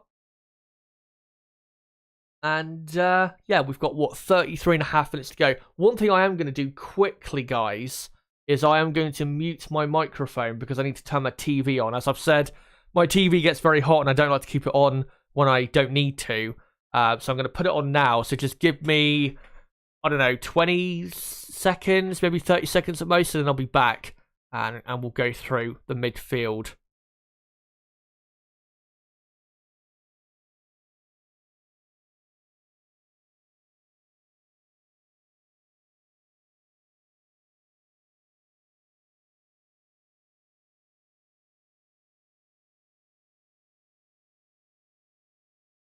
Right, I am back, and let me just put on the broadcast quickly on my end. I can see, I think Verstappen's car's being wheeled onto the grid, so they're just wheeling all their cars onto the grid at the moment, and it is dry, and there are a couple of blue bits of, or blue bits in the sky, so, yeah, we do have what do you call it? We do have some better weather for this Grand Prix than what we saw this morning in the F2 and F3 races. Ewok YouTube social media, and Ewok said I refuse to use social media. I think what he means is Twitter, Facebook, Instagram, TikTok, stuff like that. YouTube is social media, but it's not the type of social media where you're, say, interacting in that toxic way that you do on Twitter or Facebook. So it's not as bad, YouTube, as Twitter, but in some cases it can be just as bad, unfortunately. Anyway, let's move on and stop talking, hopefully, about social issues and social media. And we'll get on to now the rest of the teams. And we'll start with Alpine. Esteban Ocon did a very good Grand Prix, or not good, a good Grand Prix, a good sprint race yesterday. He was, comfortably running at the head of the midfield pack. Was passed eventually, of course, by Sergio Perez, which is not a surprise, because obviously the Red Bull is a lot quicker. But yeah, P6, he is on the grid. Great result for Ocon. Scored 3 points for Alpine, and Alpine, as you'll see on the bottom ticker in a moment, Alpine are now only 3 points behind McLaren in the Constructors' Championship. And if it finishes as it's going to start for this race, with Ocon in 6th and Norris 10th, then Alpine will officially overtake McLaren in the Constructors' Championship. Hopefully Ocon has a better Grand Prix today than he had a year ago, where he was knocked out on the first lap by, I think, Nicholas Latifi or an Alfa Romeo or something like that, with a front suspension breaking. Also, good news for Esteban Ocon is it is his 100th Grand Prix today. So congratulations to him for making it this far, and he has definitely plenty of Grand Prix left in his Formula One career. Probably another 100, given how he's performing in, given how he's performing this season and how he did last season as well. Obviously, a race winner now from last year. So yeah, would be great for Ocon to stay on the grid as he's performing very, very well and is having one of the most underrated seasons out of anyone on the grid is Esteban. So yeah, he's doing very, very well. Fernando Alonso may be starting 19th and may have had a pretty troubling weekend so far, but he will be fine, I think, in today's race, as long as the car does not fail him yet again, because the Alpine is probably the quickest car out of the midfield, so he should make it up to the point where he's maybe getting into the points. I mean, P10, maybe P9, we'll have to see, but Alonso, without a doubt, has a chance of finishing in the points today, so watch out for him. And remember, he, in 2018, started from the pit lane for McLaren and came through that day to finish 8th in the very bad McLaren car that year. So if there's a man who can come from the back to get into the points, in a midfield car, Alonso is the man, I think, to do that. So look out for him. And yeah, Alpine should be fine. And hopefully from their perspective, they do... They do get ahead of McLaren in the Constructors' Championship. I'm just seeing a lab that says, "Don't leave, Chaz." I'm not leaving. We're still streaming. Don't worry about that. I'm still going to be live for another, 4 hours yet. Obviously, race getting underway very soon. We'll get on to Alfa Romeo next. Valtteri Bottas, his pace was pretty good in the sprint. He probably had more pace than the two Haas cars, but just didn't have a good enough track position and enough time, really, to get past, say, Mick Schumacher and then probably get after Kevin Magnussen in the number 1 Haas car. But Alfa Romeo have got probably the 5th or 6th quickest car, I reckon, for the race today. Valtteri Bottas, though, starting from the pit lane, so it's going to be a tricky race for him, but he can still come through to get a point. It is possible. Obviously, you can make up ground at this track.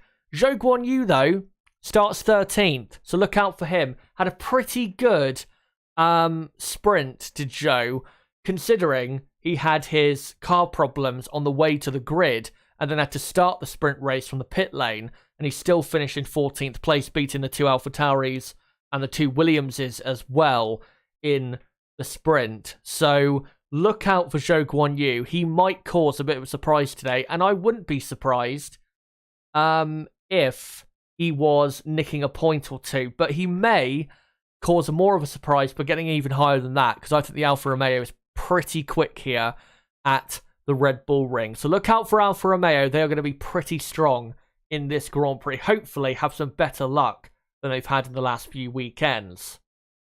Haas F1, great qualifying obviously on Friday. Still a very good track position for the race today. Kevin Magnussen starting P7 and Mick Schumacher starting 9th. Now Mick Schumacher, despite his heroics in defending, as you can see here on screen, from Lewis Hamilton in the sprint, was very unhappy about how he wasn't allowed to overtake or, move past Kevin Magnussen, who he was clearly quicker than for the majority of the sprint. The thing is, though, even though Mick was quicker, what Haas were trying to do, and did it very well, was protect track position with both cars. And that's what they've ended up doing with, Magnussen in 7th and Schumacher in 9th. So what they've done is actually the right thing to do. Will it benefit them in the Grand Prix, though? Not sure. I do hope that Haas can get a point or so here, because it would keep things interesting in that midfield pack in the Constructors' Championship. But it's going to be tough for them, because Alpine obviously will be quicker than them, probably McLaren as well, Alfa Romeo, and maybe even Aston Martin. Remember, Lance Stroll, as we're going to get onto in a moment, is up in P12 on the grid, which is quite high for him. So we could see them also, Aston Martin, get into the fight today. But yeah, Haas are going to have a very tough race. They've got the straight line speed, but I'm not sure they've got quite the grip to hang on to a point today. But let's see what they do. For AlphaTauri, very poor sprint race. They had a pretty good grid position of, 10th and 14th, I think it was. But then Pierre Gasly, after getting a better start than Lewis Hamilton, cut across him and then ended up spinning off at turn 1. Did make up a couple positions and made some decent progress, but was a poor result in the end, and he will start from P14 on the grid. And then for Tsunoda, he is going to start 16th on the grid. They're not a good grid position for AlphaTauri, and because they're not in a good grid position, I don't think they're going to finish in the points today. I think if they were in the position they were for yesterday, then I think they may have nicked a point or two, as long as they didn't have another lap 1 accident. But I just don't think they've got enough pace to come through from that position, really, to finish in the points. Pierre Gasly is very quick here, we know, but I just don't think they've got quite enough speed to get right up there for the team. As well, they might be under threat in the Constructors' Championship very soon from Haas F1, who I think are only 5 points behind them now in the championship. And if Haas do finish in 7th and 9th, then Haas will overtake them for 7th, which would be good for the American team. The AlphaTauri not looking that great, and I don't think they'll do that well. For Aston Martin, Lance Stroll, like I said, he starts P12, and we know how great he is on race day with his race pace and his starts. So I think Stroll will be fine, and definitely a strong contender for a point or two in the Austrian Grand Prix. So look out for Lance Stroll, who's not had that many great races as of late. He had a good race in Canada, where he finished P10 in his home Grand Prix, despite starting from, I think, 17th in that Grand Prix. So, yeah, we know Stroll can make up good ground. And I think in one of the Austrian races last year, he finished 8th or 9th. So, yeah, he's pretty good around the Red Bull ring. It's a shame for Sebastian Vettel, though, because he was right on the back of the 2 McLarens before his crash with Alex Albon in the sprint. I'm still not sure, by the way, who was actually at fault for that. I mean, maybe you could lean it more in the more towards Alex Albon being in or being at fault, but I'm not sure Alex could have done that much about it, to be honest. So yeah, it was kind of a racing incident, unfortunately. Nobody really at fault for the accident, and Sebastian Vettel will start from 18th place. But if he can make the progress that he did do in the sprint before his crash with Albon, then you never know what Sebastian could do. We have seen this season, and we saw it last weekend at Silverstone, his race pace in that Aston Martin car, which is very quick on a race day, is pretty good. So we know what he can do. And finally is Williams. Alex Albon had a very good first few laps or so and was looking pretty decent, but then obviously lost a load of positions because the Williams car just not quick enough to, sit up there in the top 10 or just outside the top 10, unfortunately, and he will start from 15th. The reason is he's starting 15th is because of his 5-second penalty that he got. He would have actually started 13th in this race had it not been for the penalty, but the penalty was deserved because he clearly pushed Norris off the track. I've got to say, though, so frustrating with the FIA because, yeah, Albon deserved the penalty, but why did Max Verstappen or Sergio Perez not get a penalty last weekend for pushing their rivals off track? It makes absolutely no sense whatsoever. So yeah, that was very frustrating. And we'll see with Williams, going back to them, we'll see how they do. If they can finish in the top 13 in the race, that would be pretty sorry. That would be pretty good for them, and it would represent a very good step forward for them because obviously Williams have scored points this season. They scored a point in Melbourne and then 2 points, I think, in Miami, which was great. But a big reason they scored points there was benefiting from other people's misfortune. I mean, Melbourne wasn't really benefiting from other people's misfortune because they did a great strategy in Albon, had great pace, but definitely in Miami it was. And it does feel as though they have to benefit from a bit of madness happening at times, do Williams, to try and get up into 10th place, 11th place, 12th place. So if they can finish in the top 13 in the race today on pure pace, then like I said, that would represent a very good step forward for them and represent or show that Williams are here to play now with the midfield teams, which would be fantastic. But guys, we have 19 minutes to go until the 2022 Austrian Grand Prix at the Red Bull Ring begins. A packed house at the Red Bull Ring. Hopefully a lot more of a respectful atmosphere. But yeah, let me know, guys, in the chat what you think is going to happen for the midfield teams and who are you looking out for in the midfield to do well, and who are you going to keep your eye on. And if you haven't already, keep letting me know in the chat what your race predictions are for the top 5 on the grid. Reminder of mine, I'm going for Verstappen to win from Leclair, Perez, Sainz and Russell. That's my top 5 for the race today.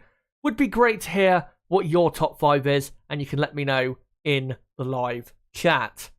But again, if you are new to the channel, don't forget to subscribe for more content like this, because we do race and qualifying watch-alongs for every Grand Prix on the calendar. So make sure, if you are new to the channel, to subscribe. And as well, don't forget to smash the like button and share this video and channel everywhere you can. And now I'll move back onto the watch-along pictures. Obviously, these will be the pictures you'll be seeing on stream during the Grand Prix today. And I'll come back to the chat now. Probably read out your comments in chat, probably for another 10 minutes, and then I'll get to my final stats, grid order, championship standings, and all of that before lights out.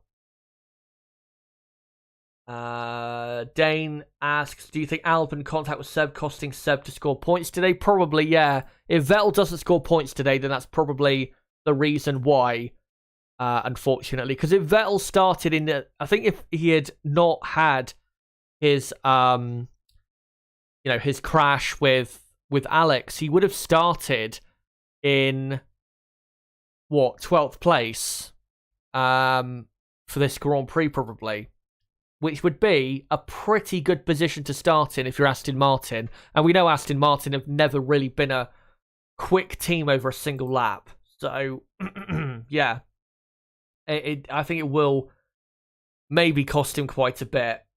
Martin Kingdon says, funny enough, I've been watching F1 34 years and my favourite driver has won the championship once. Lol, being a Lewis fan is so easy to many glory hunters about now. Ewok says, kind of, but not at the same time. YouTube is a video streaming platform, but I understand your point of view. Yeah, I mean, it is social media technically, but it is, a video streaming site rather than the type of social media site we were talking about.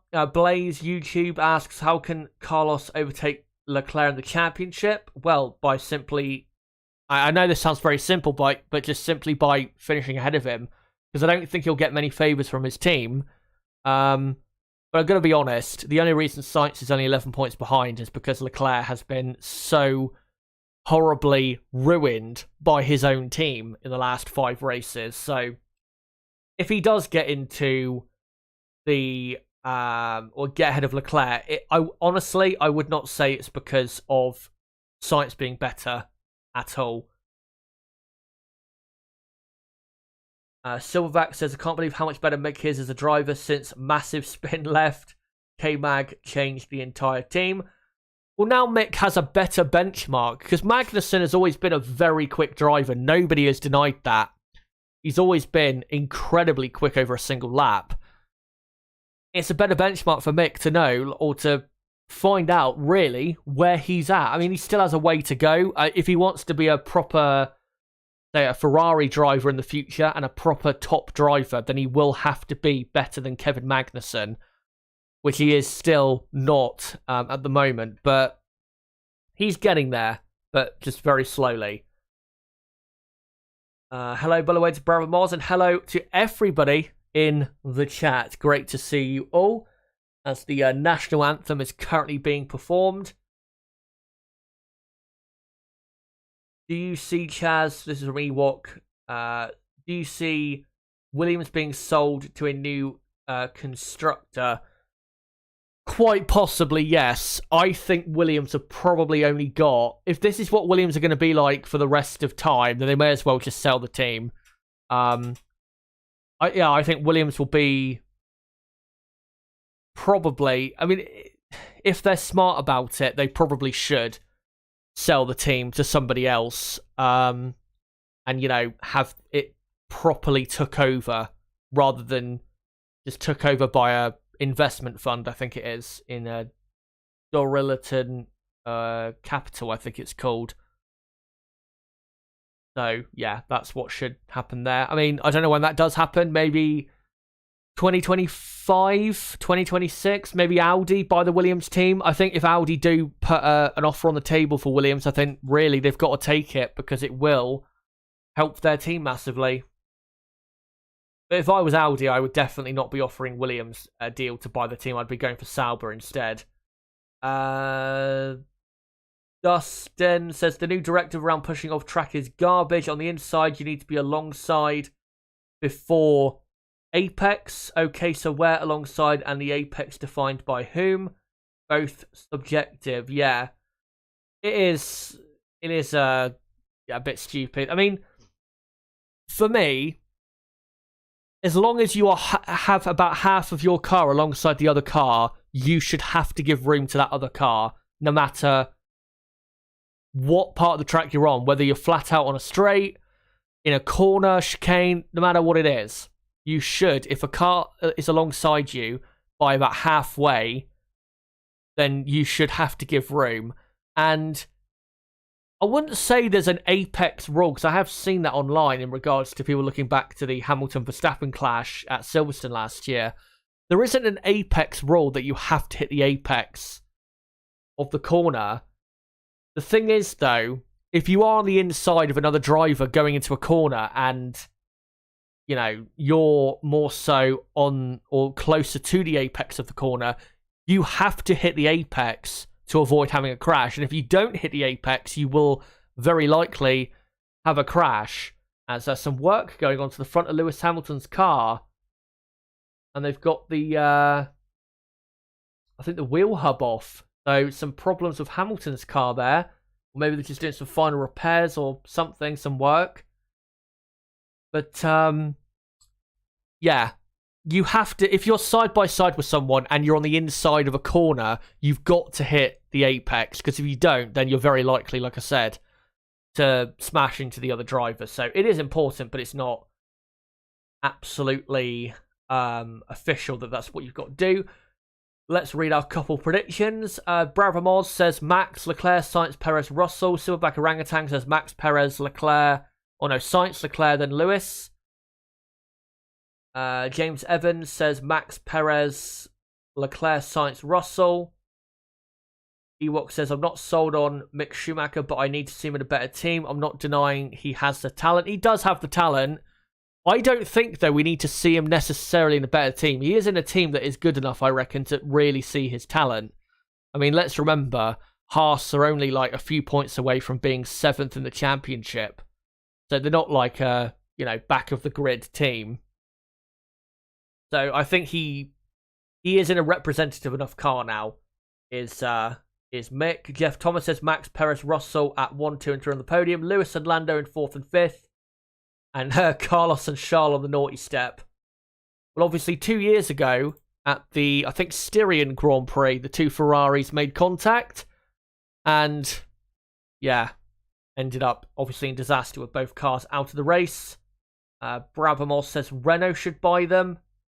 The Williams team, not sure about that. I mean, they've still basically do have an F1 works team, being the Alpine team, do Renault, but yeah. Brabham says make them their junior team and have another team's gathering data, etc. Yeah, they could do. Maybe they could set up a junior team because they do have a good junior lineup academy. I mean, they've got what's it? Mick Doohan's son. Is it Jack Doohan? They've got obviously Oscar Piastri. They did have Christian Lundgaard. They've always had some good drivers in their academy, just not as good as other academies. But yeah, maybe. Vinster says, I still don't understand Audi's role in the sports. Their cars are all-wheel drive. They're owned by VW, same as Porsche. I'm going to be honest, I can't really answer that because I'm not... I wouldn't say I'm genned up enough on the subject to really understand. But just having a quick look at Twitter to see what's going on with Hamilton's car. Yeah, issue of Hamilton's car. They're working on the brakes. By the way, the winner of the F2 feature race has been disqualified because the car was not able to provide a fuel sample. The winner, by the way, was Richard Verschoor, who I believe is Dutch or Austrian, so that's not good. Let me see if there's any other news in regards to the, if there's any news in regards to what's happening with Lewis Hamilton. And no, I can't see anything. So we'll have to see how his brakes handle. Ewok says, okay, good luck to everyone's choice of team and driver. Hope you enjoy the race. I'll be back towards the end of the race, Chaz.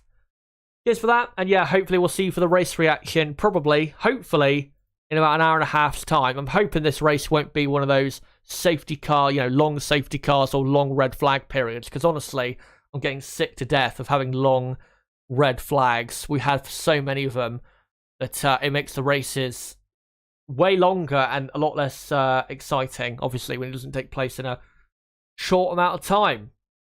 But guys, we have 7.5 minutes to go until the formation lap begins at the Red Bull Ring. So let me get into some final little stats going into the Austrian Grand Prix. So for Red Bull and Max Verstappen has won 4 of the last 6 races in Austria. I'm not counting the sprint race, by the way, because it's not officially a Grand Prix. In every race in Austria Max has finished, he has finished on the podium, except for 2015, where he was in the Toro Rosso. I think that day, though, he finished in 8th place, which was still a very good result. For Ferrari and Charles Leclerc has 2 podiums at the Austrian Grand Prix in 2020 and 2019. Since Leclerc's last win in Australia, he has scored 1 podium in the 7 races since. He has had a poor season since then, and 95% of it has been down to his team. And Ferrari's last win in Austria was in 2003 with Michael Schumacher 19 years ago. For Mercedes and Lewis Hamilton, Lewis has won the race twice here in Austria in 2016 and 2020. Mercedes have won 6 out of the 10 races in Austria since 2014. Mercedes, though, for the first time since 2011, have won 0 out of the first 10 races. They'll be looking to break that today, but I would be very surprised if they broke that today, given the pace they have shown so far. For McLaren and Lando Norris, remember to look out for him because Norris has a great record here. He has finished in the top six of every F1 race he has competed in at the Red Bull Ring, with 2 podiums also in 2020 and 2021. So that's a top 6 finish for him in every Austrian Grand Prix or race in Austria that he has done in Formula 1. So look out for him today, especially if McLaren have good race pace. And just for note's sake, McLaren's last win in Austria was in 2001 with David Coulthard, which was 21 years ago. One of David Coulthard's final victories in Formula 1. Of course, took 13 in his career. We'll now go on to the championship standings. Obviously, they are slightly different to what they were like before the sprint. Max Verstappen now leading by 38 points. Yep, 38 points from Sergio Perez in second. Charles Leclerc third. Leclair is, 44 points behind Verstappen. So, still way behind where he needs to be. Carlos Sainz, 12 points behind in the championship, with George Russell in 5th. Lewis Hamilton 6th, and then Norris 7th, Bottas 8th. Ocon closing the gap to Bottas, still 9th though, is Esteban, with Fernando Alonso in P10. So that's your Drivers' Championship standings. And in the Constructors, it is Red Bull who are leading by, how many points? 62 points from Ferrari in second, so still a comfortable lead for Red Bull in the Constructors' Championship. Mercedes third, about 60, or they are 68 points behind Ferrari in the Championship. McLaren fourth, but only 3 points clear of Alpine in the fight for fourth place. A very important fight that is. Alfa Romeo are 6th, smack bang in the middle of the teams behind and ahead of them. AlphaTauri is 7th, Haas are now 8th and only 5 points behind in the Constructors. Aston Martin are 9th, and Williams are 10th. And now finally, we will get on to your starting grid for the 2022 Austrian Grand Prix. So on the front row, it is Max Verstappen on pole position with Charles Leclerc in second. On the second row, it's Carlos Sainz third, George Russell in fourth. Sergio Perez is fifth with his ex-teammate from Force India days and the Racing Point days, Esteban Ocon, in P6 on the third row. Kevin Magnussen and Lewis Hamilton line up on the fourth row with Magnussen ahead. And then completing the top 10, Mick Schumacher and Lando Norris. Mick, of course, an F2 champion, Lando not, but Lando definitely, after what's been a poor weekend for McLaren, will be looking to make progress from P10. Then in P11 and P12, Daniel Ricciardo and Lance Stroll. 13th and 14th, Zhou Guanyu and Pierre Gasly. And then 15th and 16th, the two current Red Bull contracted drivers, Alex Albon in 15th and Yuki Tsunoda in P16. Then on the penultimate row of the grid, just like it was on the back row of the grid for the sprint, it is Nicholas Latifi and Sebastian Vettel 17th and 18th on the grid.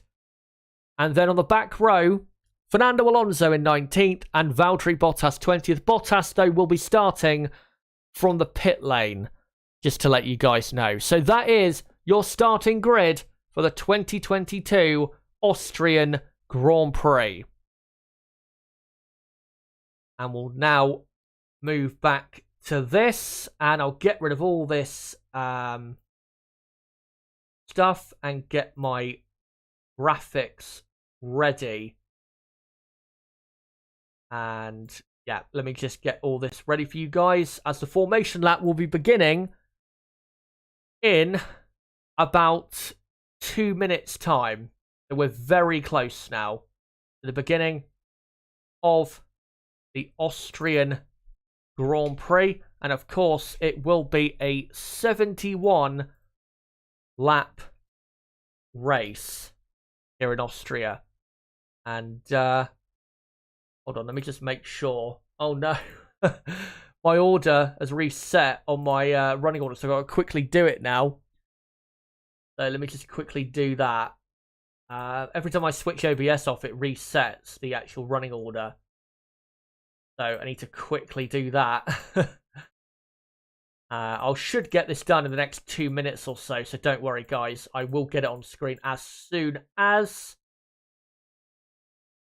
And keep your comments coming in chat and let me know what you think is going to happen here or the Grand Prix. And obviously, I'll let you know the tyre situation as soon as I know here at the Red Bull Ring. And right, I've got the top 10 now pretty much correct. Just got to do the bottom half. And then I should get things up on screen. Really, obviously, I should have done this before Stream started, but I just forgot. Almost done. Albon, Sonoda, then Latifi, Vettel. There you go. So, let me get it on screen.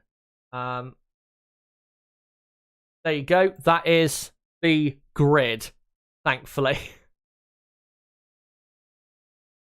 For your Austrian Grand Prix.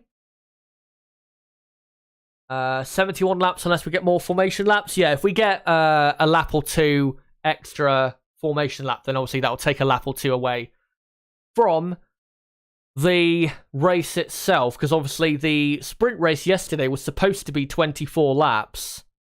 It was 23 because Zhou Guan Yu stopped at the final corner, and it looks as though everybody is on a set of mediums or hards. Sebastian Vettel at the back there is on the hard compound, and yeah, the front two look to be on the mediums. I will get the tyres up on screen, by the way, guys, when they actually show it. So I'm not going to do it yet. Probably not until lap 2, lap 3 of the Grand Prix. So don't worry, I will get it on screen as the formation lap now begins in Austria. And it will be a pretty fast formation lap, as obviously it is the shortest lap of the year. As they now head up to turn 1, all of the cars and all the team personnel come back into the pit. So there is a lap count, and yes, 71 lap Grand Prix it should be. Even though 71 laps sounds a lot around this track, it does fly by if there is no safety cars or red flags. As there is a lot of flares going off at the track. I hope they'll be able to see on the first lap, because yeah, it would make things pretty tough for the driver's visibility. As we're looking at Carlos Sainz inside his visor. Will he have another fight with Charles Leclerc today? We'll see. But yeah, flares, orange flares going off literally everywhere at the track. As now, and yeah, the flares massive in the grandstand. The people in the grandstand won't even be able to see the race for the first 10 laps. The flares are that big, but thankfully the drivers should be able to see. As now Max Verstappen comes into... He's now just coming into the final corner on this formation lap. And he just backed the pack up a bit. Doesn't want to wait as long as maybe he did yesterday. With all those flares, by the way, it looks like we're in a war zone. With all the flares everywhere. Yeah, Verstappen doesn't want to wait on the grid as long as he did yesterday. Obviously, flares are not a new thing at Formula 1 races. Back in the days of Michael Schumacher at Ferrari, we used to see flares all the time. In, you know, the German Grand Prix at the Nürburgring or Hockenheim. So it's not really a new thing. As they now begin the top half of the order to line up on the grid. And there's Fernando Alonso at the very back of the grid. He's not the last man for the whole field. Bottas obviously starts from the pit lane. Alonso is on the hard compound tyre. We'll see how that hard tyre performs. Might have a bit of trouble warming it up for the first few laps, but it should be okay later in the race. And Bottas is going to be on the medium, it looks like, as they now line up on the grid. So, Max Verstappen won the sprint yesterday. Can he convert it into Grand Prix victory today? As the lights come on, it's 5 lights and lights out and away we go. And Max Verstappen gets a fantastic start. So does the Mercedes of George Russell. And it's Leclair second. Russell up to third. Carlos Sainz goes off the track. Surely Sainz will have to give that position up. Well, he's not at the moment. He's still trying to fight back against Russell. Here comes now Sergio Perez. as a Haas has had a fantastic start. And it is Kevin Magnussen who looks as though he's about to overtake, as Russell is now overtaking, or no, he's going wheel to wheel with Sergio Perez. He's trying to get past in turn 4. And Perez round the outside. No contact, and Perez is off into the gravel and I think has damage to his car. So Perez is out of play. As Lewis Hamilton, and lots of, the visibility not very good at all. Hopefully those flares can be cleared because that is not going to be great for the drivers. But Perez should be now at the very back, but it is. Now on to lap 2. Max Verstappen leading from Leclair and Carlos Sainz. As Max Verstappen now begins lap 2 at a 71. So it's Verstappen, Leclerc, Sainz, Russell, Ocon, Magnussen, Hamilton, Schumacher. Ricciardo has got ahead of Norris for 9th. But also start procedure infringement for Tsunoda and Albon under investigation. So that'll probably be a penalty, or it's noted, but they might still go for a penalty on that. As people moving up the order, Albon is up to 13th, surprisingly. As still, visibility not great at the track as Perez has come into the pits. I think Perez had a puncture as Alonso's up to 17th now. Let me just update the order. So it's Verstappen, Leclerc, Sainz, Russell, and then Ocon, Magnussen, Hamilton, Schumacher, and then Ricciardo 9th, Norris 10th, and then you've got Stroll 11th, Gasly up to 12th. Very impressive. And then you've got Alex Albon in 13th. And then who have you got 14th? Yuki Tsunoda. And then Zhou Guan Yu, as we're now on lap 3 out of 71 here. And looking pretty close, I have to say, in the midfield. As the flares, hopefully, the smoke from them should begin to clear as Max Verstappen does the fastest lap of 1:10.3. But Leclerc hanging on nicely so far. As Hamilton stuck once again in a Haas sandwich as he locks up into turn 3 and possibly gives Mick Schumacher an eye-in or an overtake. But yeah, it's Zhou 15th and then Latifi 16th. And then Alonso, Vettel, Bottas, and Perez is at the back. So let me just quickly now do the tyres. So the top 13 are on mediums. Let me just quickly do that. I don't know what tyre Perez is on. I'm going to assume it's a set of medium tyres for now. Valtteri Bottas, I know, is on the medium as Charles Leclerc does the fastest lap of the race. So Ferrari have got the speed here. As we're now on lap 4 and Leclerc within a second of Max Verstappen. So that's what we've got to be looking at. But we're not anymore. As they've gone to a replay of the race start. And yeah, Verstappen got a fantastic launch, even though Leclerc had a better reaction time, which was a shame for Leclerc.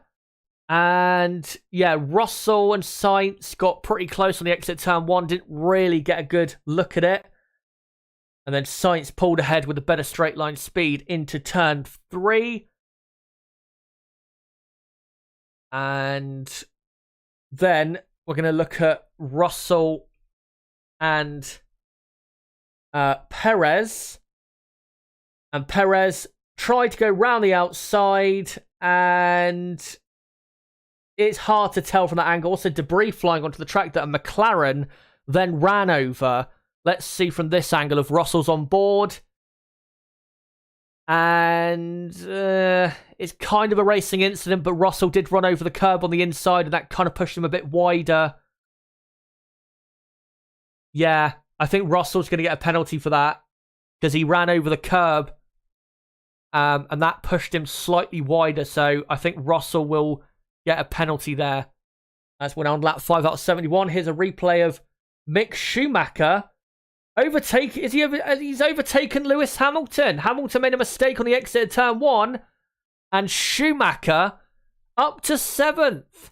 Hamilton's car not working well at all as Charles Leclerc is right behind Max Verstappen. Only 0.6 of a second it is. But let me just do the tyres quickly. So the top 13 are on the mediums, and then you've got Sonoda and Zhou on the hard compound tyre. And then Latifi's on the medium, and then you've got Alonso and Vettel on the hard. As we now begin lap 6 out of 71. And interestingly, George Russell, he must have some damage because Esteban, he's got a massive train of cars behind him. So Mercedes are not quick at all. And yeah, he's got Ocon, Magnussen, Schumacher and Hamilton. And this is even worse for Mercedes because this means Lewis Hamilton can't make any progress because they're all stuck in a train, including Hamilton, behind Russell. The Mercedes in a very bad position. But yeah, Leclerc still 0.7 of a second behind Max Verstappen. And a good fight going on here for the points paying positions. And Mercedes look as though they are in the midfield pace-wise because Russell not able to get up or, you know, fly down the road and get away from these cars. By the way, Carlos Sainz is a couple seconds off Charles Leclerc, just hovering in 3rd place for the moment. As we're now on lap 7, and Leclerc has consistently DRS now every lap on Verstappen. So clearly quicker, Leclerc, but just can't get close enough to make an overtake. As Valtteri Bottas is pitted. Hopefully he doesn't have a car problem. Hopefully that's just an option, a strategic option there that they're going for. Sergio Perez, by the way, at the very back is on the hard compound tyre. Here is Leclerc exited turn 4, and he's only half a second now behind. So looking very good here. By the way, we have got multiple trains around the track. A big train behind Russell, and then Norris has the entire field behind him except for Bottas and Perez right behind him with DRS. So this is quite, well, that's quite bad for McLaren there. As Verstappen really coming under pressure now, as Hamilton saying the straight line speed of the Haas is crazy. And thankfully for Perez, for Verstappen, Perez is just ahead, about to be lapped. As Leclerc down the inside of Verstappen, he feigns for the move, but Verstappen does not go for the dummy there, thankfully. But Leclerc is definitely much faster than Max Verstappen, and thankfully we've got a race on our hands at the Red Bull Ring. And yeah, Leclerc looks much quicker than Max, especially in the towards the end of the lap. And Red Bull have got to get Perez out of the way, because I think he'll start to hold up Verstappen a bit through these corners. And yeah, Leclerc clearly quicker, within half a second now of Max Verstappen coming into the final couple corners. And yeah, they now both lap Perez. Does Verstappen get DRS from that? No, he does not. So they didn't play it off that great. Should have really kept Perez ahead so Verstappen could get the DRS there. As Leclerc 0.6 of a second behind now as they come running up to turn 3. Will Leclerc go for a move again? Nope, but he does gain a lot under braking. Does Leclerc looks a lot quicker than Verstappen. As Norris, actually, I've just noticed. I've actually not done it on the on my screen, but Norris is now up to 9th as Leclerc feigns for a move down the inside at turn 4, but obviously does not actually go for the move, as Norris has been giving a first warning for track limits and still has almost everyone stuck behind him. Even the Williams of Alex Albon is in that train. And he's actually only half a second behind Pierre Gasly. So Alex Albon looking very quick here. As Carlos Sainz is slowly but surely joining this battle for the lead. As Leclerc does not get a great exit from the final corner there. But he will still have DRS, so he's not going to lose that much time. And exit of turn 1. Can he get a good exit? Nah, not quite, but he won't be too far away from Max as they get to turn 3. As they run up to turn 3 now. And Leclerc going to go for the move down the inside. And Charles Leclerc, does he get the lead? No, Verstappen hangs on around the outside. But Leclerc now will force Max to defend again into turn 4. Max, and no, does Leclerc go to the inside? No, not quite. But he now has to try and do the switchback, but he locks up. And that gives Max the advantage into turn 5 and 6. This is fantastic stuff, and this is going to be great. These two battling all race long. Exactly what we want to see. As, yeah, Leclerc is really close now into the final couple corners. And Carlos Sainz is now just over 1.5 seconds. Now he is 1.5 seconds behind as Leclerc is closer now to Max as they begin lap 11 than he was a lap ago. Let's see what Leclerc does this time. As he gets a decent exit.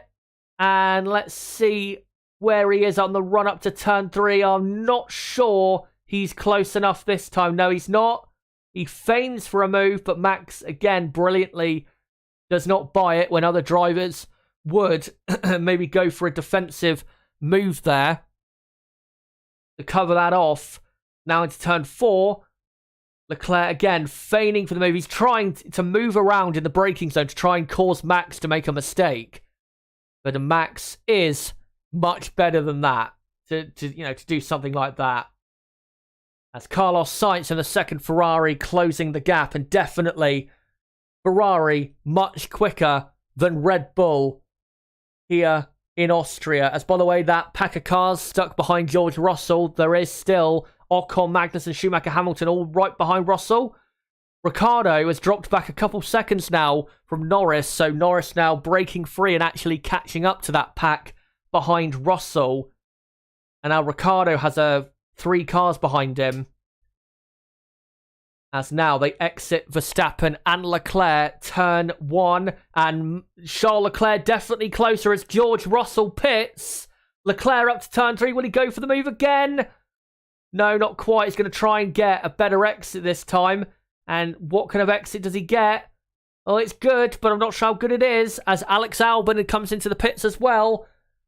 As they come down to turn 4, surely Charles Leclerc's going to go for it down the inside into turn 4. What a move by Charles Leclerc. And he's into the lead for Ferrari.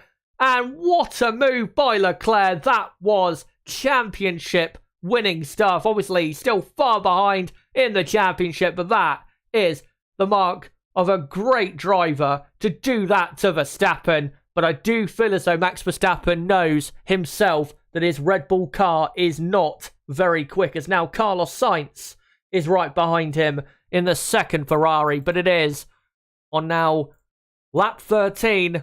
Charles Leclerc leads for Ferrari. What a move by the Monegasque. And yeah, Russell has pitted. I will update the order in a moment. As Russell had a slow pit stop there. I think they were waiting 5 seconds, maybe because he had a penalty. I'm not sure. But they put on a new front wing as well, so that's probably what the bad pace was for Russell. As we know, cut back, and now Max is all over the back of Sainz, but he locks up and goes wide and loses a bit of time. So now Max coming back at Charles Leclerc, but is now Ocon up to 4th, Magnussen 5th, Schumacher 6th, Hamilton 7th, and then it's Norris 8th. Ricciardo is pitted, so Stroll is up to P9, and then it's Yuki Tsunoda in 10th place as Leclerc has now broken the DRS from Verstappen, and Verstappen now pits for Red Bull. We'll see where he comes out. He should... it's not going to be great for Verstappen. You're going to come out behind that big pack of cars behind Ocon is Max. And he's not had a great pit stop there. 3.2, about a second slower than you would ideally want. And yeah, Max, that is not good. He comes out, behind that pack of 5 now of Ocon, Magnussen, Schumacher, Hamilton, and Norris. So Max now has traffic. And if I was Ferrari, I'd probably leave Leclair out there because I'm not sure Max is going to that quickly get his way past that pack of cars, especially with them in a DRS train. Well, actually, they're now in a DRS train behind Magnussen. Ocon has broken free of it. The Sainz is up to second, Ocon third, and Verstappen is down to 8th now. As Hamilton all over the back of the 2 Haas's. So it's now Stroll 9th, Tsunoda 10th. As Hamilton down the inside of Schumacher at turn 7. What a move that would be! And he goes round the outside on the exit. What a move by Lewis Hamilton. Great stuff between Hamilton and Schumacher. Lewis Hamilton is now up to 5th on lap 15 out of 71. As Verstappen now all over the back of Lando Norris. But the top 10 on your screen is correct. Well, it won't be for very long because Lando Norris is now pitted. As Zhou Guanyu is up to 11th. And then it's Fernando Alonso up to P12. Here is, though, Hamilton right behind Magnussen. And Norris is pitted. So Verstappen up to 7th. Stroll 8th. Tsunoda 9th. As Hamilton going to make the move on Magnussen. And Hamilton is up to 4th. I'll update, by the way, what tyres Verstappen is on when I can. But everything's moving around a lot at the moment. So just give me a few moments. As Zhou is now 10th. And then you've got Alonso 11th. And then Vettel is 12th. And then it's Norris 13th. Ricciardo 14th. Albon 15th. And then Gasly 16th. Bottas 17th. And then Latifi, Russell, and Perez. As we are now on lap 16. As now Max Verstappen all over the back of Mick Schumacher. As Kevin Magnussen comes into the pits. And Verstappen can't get the move done into turn 1. And that is great news for Ferrari. As, Magnussen will now, as Verstappen will now easily overtake Mick Schumacher. And he does. So it is now Verstappen up to 5th. And Magnussen has dropped down to P12 now. So Magnussen in 12th position. As Russell now ahead of Latifi.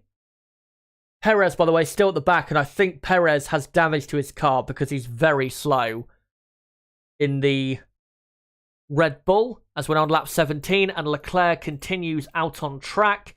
Max's next target is Lewis Hamilton. But Lewis Hamilton will have to overtake... will be overtaking very shortly Esteban Ocon. Unless Ocon has pitted. I think Ocon has pitted. He has. Let me just update this picture quickly. And update the order as well. So Lewis Hamilton up to 3rd. Verstappen up to 4th. Lance Stroll up to 5th now. By the way, Mick Schumacher and Esteban Ocon pitting now. So Stroll is 5th.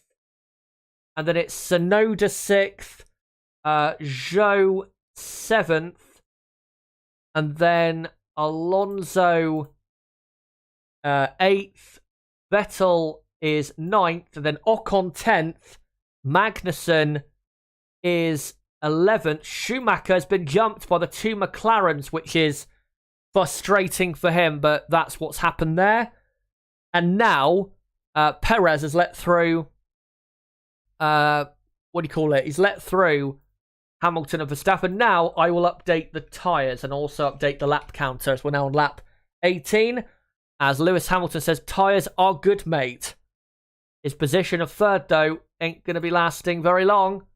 As Max Verstappen about to overtake him, as Perez has been given a black and white flag for track limits. And Max Verstappen, Lewis Hamilton defends to the inside. That's brilliant.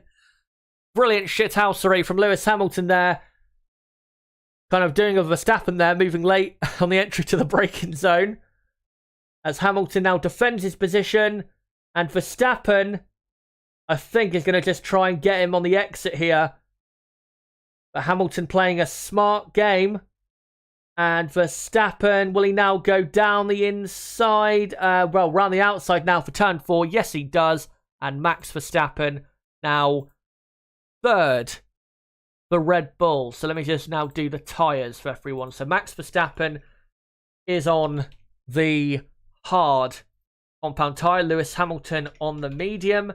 And then you've got Stroll and Tsunoda on the medium. And then everybody else is on the hard compound tyre. So let me just update that. Let me do the lap counter, though, first. As Verstappen is now 16.5 seconds behind Sainz. And he's about 19, 20 seconds off Leclair. So it's close. Ferrari probably should get him in the pits now. Unless they think Red Bull are going to do a 2-stop, which is possible. But let me just quickly do the tyres on screen. And yeah, we've got a close fight here with who is this? This is Alonso, who is right behind Zhou, who's right behind Tsunoda. A good fight for 6th, 7th, and 8th. Obviously, none of them have pitted yet. Tsunoda hasn't pitted and is on the medium, and then Zhou and Alonso, having not pitted, are on the hard. But let me just quickly do all the tyres, and then I won't have to do them again for a while, which will be good. But yeah, everyone moving on to the hard tyre as we're on to lap 20. As Fernando Alonso shaping for a move around the outside of Zhou Guanyu into turn 6, but didn't have enough momentum to actually get the move done as we're now on lap 20, and the two Ferraris are still on track. Max Verstappen does the fastest lap of the race. Mick Schumacher, by the way, has overtaken Daniel Ricciardo, which is good. Well, he will have fresher tyres than some of the cars around him, which is good for him. And there you go. So everybody from P7 down is on the hard tyre. And yeah, Schumacher up to 13th. And yes, your top 10 on lap 20. Leclair, Sainz, Verstappen, Hamilton, Stroll, Tsunoda, Zhou, Alonso. Now Ocon 9th and Vettel in 10th. A pretty exciting race so far. We've got a great race ahead of us. Still another 50 laps here in the Styrian Mountains. As Fernando Alonso crawling all over the back of Zhou Guanyu. Will he go for the move into turn 6? No, not quite. But he is shaping up without doubt. And that Alpine, we know, is much quicker than the Alfa Romeo. As the Ferrari still on track, here's a replay of how Mick Schumacher passed Daniel Ricciardo. And Ricciardo, unfortunately, did not have DRS from the back of his teammate. And that's why Mick Schumacher got past. And then here's a replay of Vettel going, Ocon, going around the outside of Vettel. And now Vettel has Magnussen all over the back of him. And Magnussen, Vettel is pitted. So Sebastian Vettel will drop down now. Pitting a bit early there is Sebastian. Maybe the tyres have gone off a lot sooner than they expected. And Sebastian will drop all the way to 19th. Now, I'll update you on as to what tyre he goes on to, but I don't know as of yet. Maybe it'll be the mediums. Maybe it'll be another set of the hard compound tyre. As we have now 4 cars all right behind Yuki Tsunoda, including now Esteban Ocon. So I wonder, will Alpine move Ocon ahead of Alonso? They really should, because it's going to cost Ocon a lot of time if he sits there in the dirty air. As the two Ferraris still haven't pitted, Leclerc leading by 4 seconds from Carlos Sainz's teammate, and Max is currently about 17.5 seconds off the lead. So even though Ferrari have stayed out there, this strategy they're doing is actually pretty good. Because if Max doesn't eat into their lead massively over the next few laps, they can go a lot longer into this Grand Prix now, Ferrari. And then on fresher tyres, come back at Red Bull. And maybe, you never know, Red Bull might do a stop more in this Grand Prix. As Alonso now forces Zhou to defend. Zhou, though, keeps his car at the inside, but Alonso will now do the classic switchback as Lando Norris has passed Kevin Magnussen at turn 3. No, Magnussen's got back ahead. Alonso now has the inside line into turn 4 and gets the move done. Fernando Alonso is up to 7th, and surely now will launch an attack at Zhou Guanyu. As, yeah, Norris, I think, dive-bombed the pass of Magnussen, but Magnussen got him back on the exit. There's now Alonso all over the back of Tsunoda. Obviously, the hard compound tyre, a lot better performing than the medium in this Grand Prix. As Tsunoda and Alonso both haven't pitted, and Alonso is definitely going to pass Tsunoda here. Maybe even up to turn 1, as he's already all over the back of him. And Alonso up to turn 1. Well, Tsunoda, no, he's not close enough. The AlphaTauri is still good enough straight line speed. But surely, yeah, into turn 3, he is going to get the move done, or at least force him into defending his position. As Alonso up to turn 3 now. Goes down the inside. Tsunoda doesn't even defend, which I think, honestly, is the right thing to do, because he needs to perform his strategy rather than fighting like crazy on track for a position. He is having another go, though. It's Tsunoda into turn 4, but Alonso keeps the place. The Tsunoda down to 7th. Alonso now 6th. And Lance Stroll is now 5 seconds ahead. So if Alonso can catch him, that would be great for Alpine's race. As, oh wait, what happened to Alonso? He's dropped back a couple positions. I didn't see what happened with Alonso. Must have made a mistake. Sorry about missing that. But I assumed Alonso had made the overtake work, but clearly not. And Alonso now has the Haas behind him, all over the back of him. So now we've got... and now Magnussen, three-way fight into turn 1. Brilliant stuff between the Alfa Romeo, the Alpine, and the Haas. And Magnussen overtakes 2 cars into 1 corner. Brilliant stuff as they now go up to turn 3. And there's 5 cars side by side. And Norris is overtaken about 5 cars. Yes, he has. He's overtaken. Norris has overtaken 3 cars into a corner. And now overtakes Magnussen. Does he? No, Magnussen back up the inside, but Norris holds it around the outside but goes too wide. And Magnussen gets it back. Wow. When have you ever seen that in Formula 1? Ever. I mean, last weekend we saw it, but that is mental. Mental stuff. And we're now on lap 25, not even halfway through this Grand Prix, and what a Grand Prix this is. So we've got Ocon up to 6th, and Zhou is pitting. Don't know if he's got damage or something, or he just tires have given up the ghost. But Tsunoda is 7th, Magnussen is 8th, and then you've got Norris 9th, Alonso 10th, and then Schumacher 11th, and Zhou, I guess, will drop to 19th.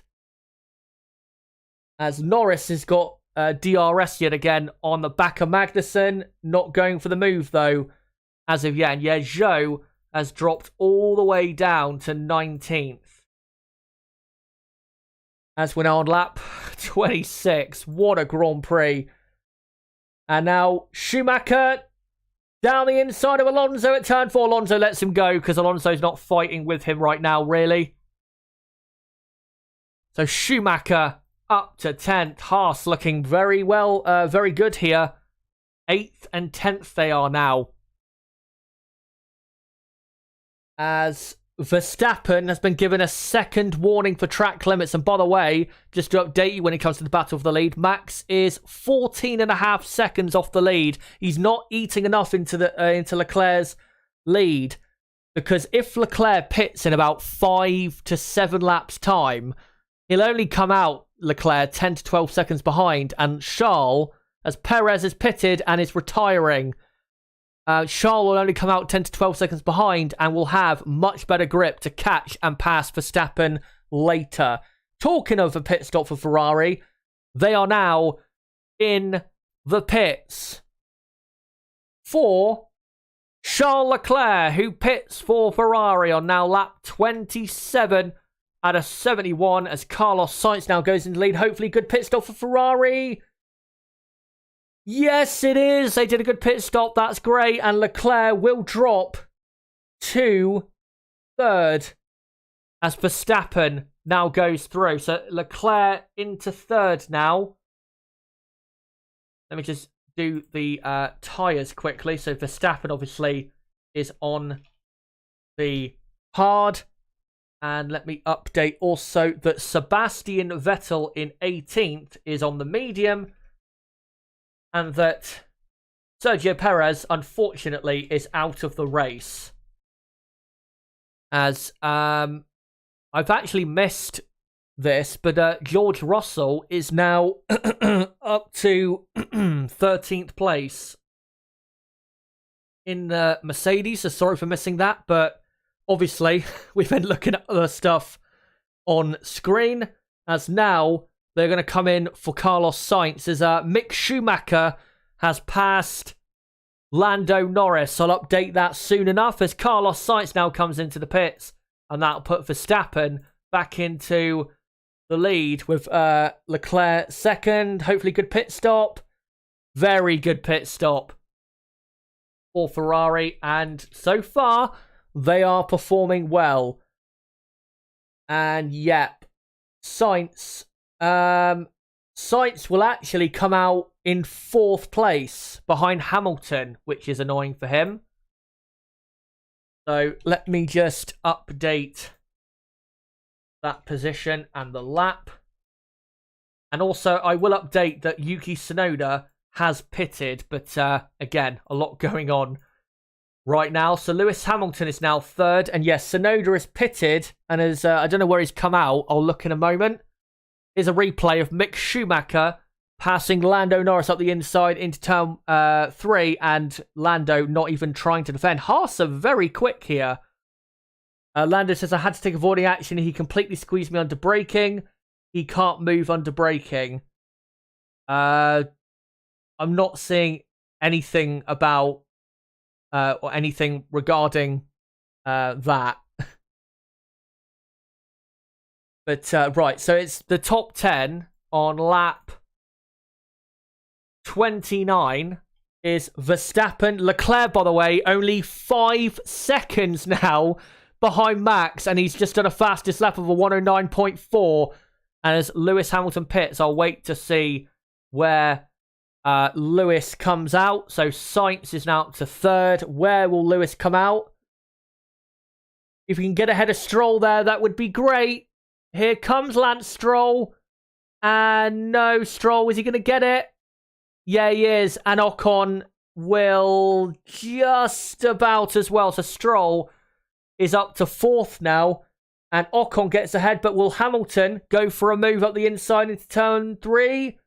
No. So Ocon is 5th. But Hamilton is now on the hard compound tyre.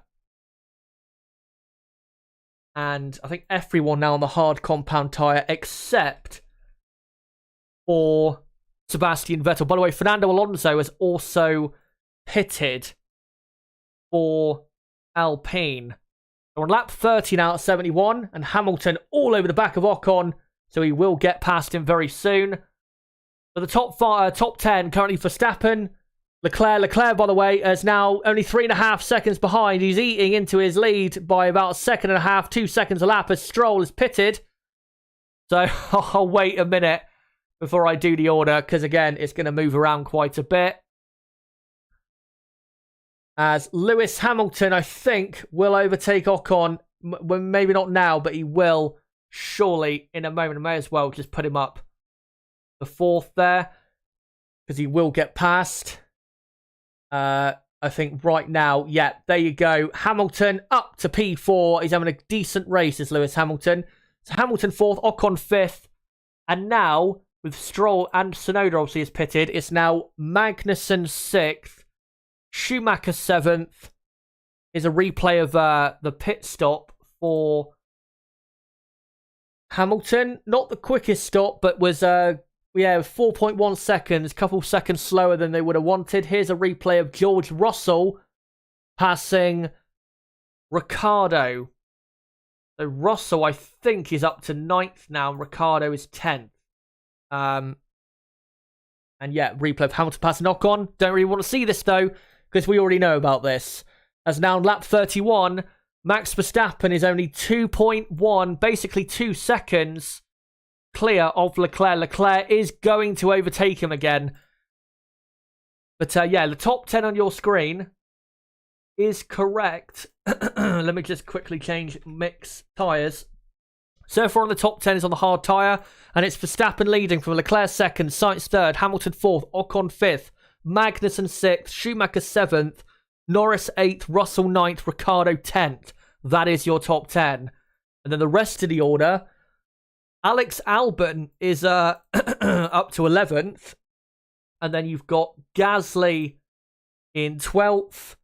Bottas is 13th. So let me just update that we're now on to lap 32 here. As Leclerc continuing to close the gap. So you have Bottas up to 13th. And then Vettel, who's now on the mediums, I'll update that tyre in a moment. He's 14th. Stroll 15th. And then it's Latifi 16th. And then Tsunoda, Alonso, Zhou. And obviously Sergio Perez is out of the race. But Alonso and Zhou, I believe, are on the mediums. And then I think, as Leclerc now, within a second of Verstappen, he's all over the back of him, and it's inevitable, this overtake. Stroll and Vettel are on the medium compound tyres. What are Red Bull going to do? Are they going to pit again? Or are they going to stay out on track? They're going to stay out, but that is going to lead to only one thing, I'm afraid, and that is Charles Leclerc surely taking the lead yet again of the Austrian Grand Prix to begin lap 33, and Leclerc 0.4 of a second behind. They come into turn 1, and here they come now as Gasly's had a 5-second penalty for track limits. I'm just seeing. And now Leclerc on the run up to turn 3, goes for the move down the inside. Max doesn't even try to defend because he can't really. He is massively slower than Leclerc. And Charles Leclerc leads the Austrian Grand Prix. Verstappen, though, is he going to come back at Leclerc? No, not quite. So Leclerc leads, Verstappen is 2nd, Sainz 3rd, Hamilton 4th. And then, Ocon, Schumacher is up to 6th for Haas. We haven't seen that. There's a black and white flag for Norris now for track limits. So Schumacher 6th, Magnussen 7th, Norris 8th, Russell 9th, Ricciardo 10th, and then Albon, Gasly, Bottas, Vettel, Stroll. Verstappen says, one line I have front grip, one lap I have front grip, one lap I don't. The car is so unpredictable, it's really crazy. Maybe that's due to there being a lack of grip on the track today, because obviously there was some rain overnight and this morning, which maybe has made the grip a bit tricky off, not offline, but just for the whole track, really.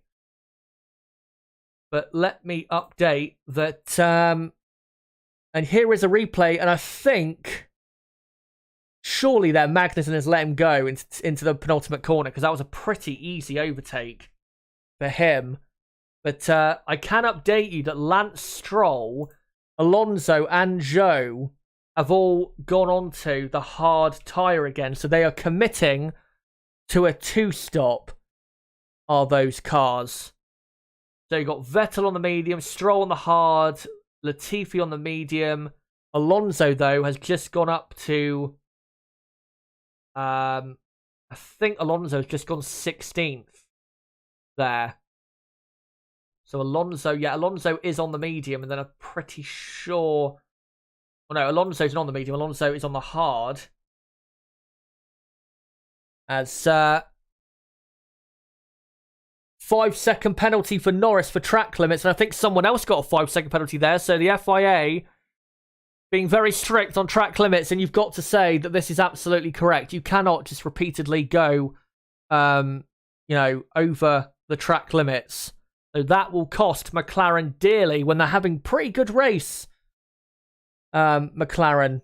Yeah, the only people on mediums are Vettel and Tsunoda. So let me just quickly update that. So Latifi and Zhou at the back are on the hards. This is Alonso. Yeah, he went down the inside at Tsunoda and he, I think, was waving his finger at him.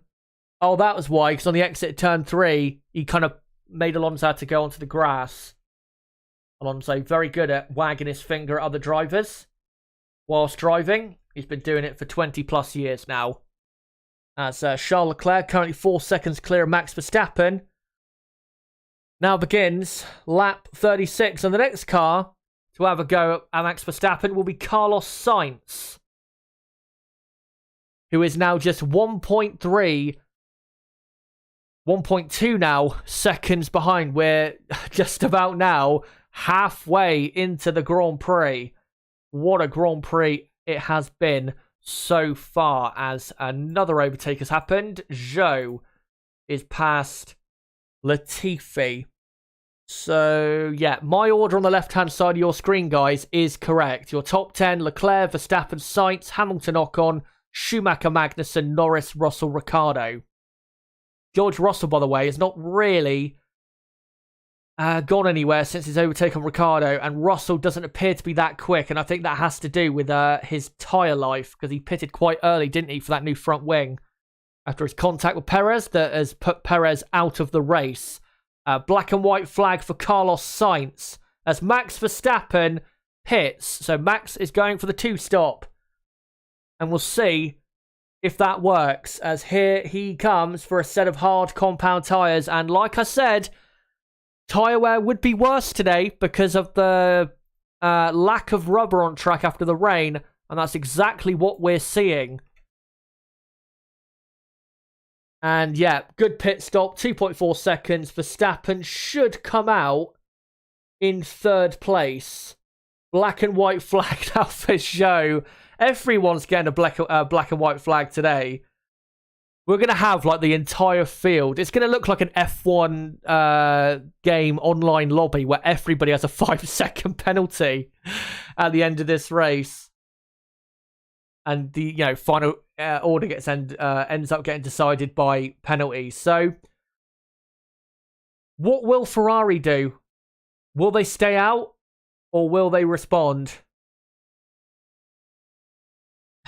I'm not sure. I mean, it depends obviously how quickly Max catches the Ferrari cars from here. So, yeah, I'm not sure really. As we're now on lap 38. This right here is where Ferrari normally make their mistakes, where there's more than one option, more than one clear option for them to do on strategy. Either they could pit Leclair in a lap or two to respond to Max to cover him off, or leave both cars out to the end. Max is currently 26 seconds off the lead, so with, 33 laps to go, Max would have to catch Leclerc at a second a lap, or 0.8 of a second per lap to catch up. It's tough. It's tough. If Sainz can... The thing is, if Max does catch up to the back of Sainz... If Sainz can keep Max at bay for 2 or 3 laps, that would probably win Ferrari the race. That's what I mean. It's very close as to what they decide to do, as Max has already cut the gap down by a few tenths of a second. So, yeah, that's what Ferrari, those are their choices. Either pit Leclerc now to cover Max off, or leave Leclerc out to the end and hope that Max doesn't catch him and pass him and win. Not sure what I would do, to be honest. To be safe, I would probably pit Leclerc to cover Max off. Because if Max is going to catch and pass Sainz anyway, then they may as well, you know, do that with Leclerc to cover off that strategy being the one that ends up winning the race. As Max is, what, 25 seconds off the lead now?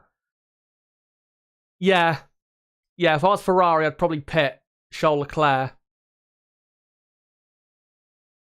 And then maybe split strategy. Maybe keep Sainz on a one-stop and see if Sainz can get to the end.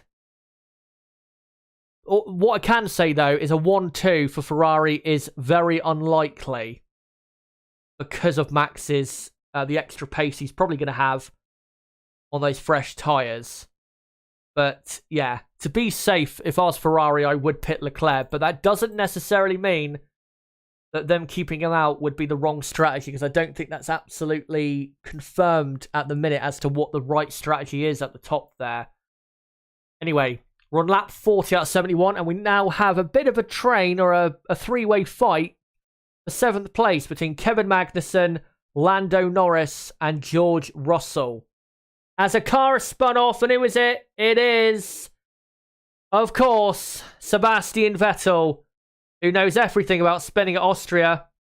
And there's now a slight bit of debris on the track. Hopefully that we don't get a safety car. Green flag now, so they think it's okay. But Vettel, has he been hit by someone? Who knows? But he is now down to 18th. Is now Vettel. Here it is. And it is him and Gasly. Tries to overtake Gasly. Oh my god, that is so clumsy. Here's from Gasly's onboard. And yeah, I'd have to say Gasly's probably going to get a penalty for that. Just ran him probably off the road. So Vettel now down to, well, he was 18th, now 17th. Bottas has pitted again. Bottas has had such a weird race. He hasn't done anything in this race because he keeps pitting early. It's Fernando Alonso who's overtaken Lance Stroll, which is good for him. Alonso's up to 13th now.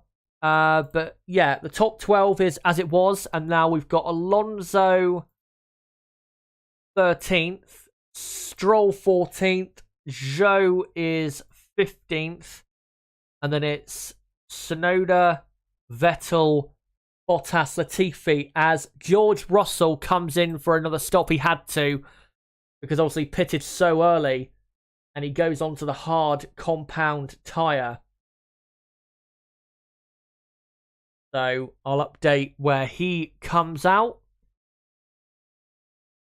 As Norris dive bombs Magnussen at turn 3. And Norris passed Magnussen, but Magnussen will come back at Lando. And obviously the Haas much quicker in a straight line. Can he get back ahead?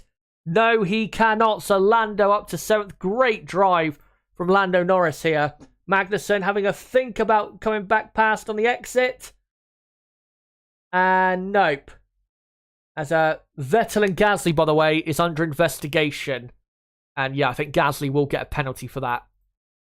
Of causing an unnecessary collision. So yeah, Norris up to P7. Russell is now 14th. So he didn't drop back too far, thankfully. Him. And at the moment, guys, Alex Albon in the Williams is in the points. So brilliant for him. The only cars now on mediums. As Pierre Gasly is pitted.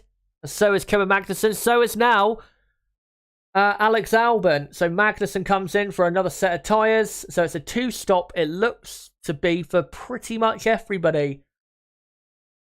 As Russell was trying to overtake Zhou Guan Yu there into turn 1. And Magnussen has come out behind Russell and Zhou. So Russell has gained a position. It's a black and white flag for Lewis Hamilton. And now Magnussen has a Tsunoda all over the back of him and a Ferrari all over the back of him as well, which I think is Charles Leclerc trying to lap him. And I think it is. So it is, yeah. Right, let me just get everything in order quickly because everything's going off now. We're on lap 43. And your top 10 now. So you got Norris in 7th. Ricciardo is now up to 8th. Alonso is now 9th.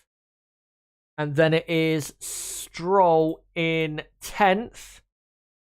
Russell is 11th. With Zhou 12th. Magnussen 13th. And then it's Tsunoda 14th, Vettel 15th, and then I think Albon has come out in 16th or 17th or something like that. Yeah, it's just a replay of Vettel being punted off the track. And yeah, I think Gasly just went too deep, and yeah, 5-second penalty, just went too deep into the corner and was clearly at fault for that. AlphaTauri heading for another disaster. Like they had at Silverstone, obviously, where both drivers hit each other. And we've now cut back to Charles Leclerc, who is now trying to lap Lance Stroll. I think that is. And it is. And he's just gone past him. So Leclerc and Ferrari are so much quicker than the midfield. They're already lapping them. Obviously, it is such a short lap. So you're always going to lap cars a lot more around here than you would do, say, at Spa. As Mick Schumacher now pits. Yeah, Albon, by the way, is in 16th. Bottas is 17th, with then Gasly and Latifi at the very back. Mick Schumacher and Lando Norris are pitted. The Ricciardo's up to 6th.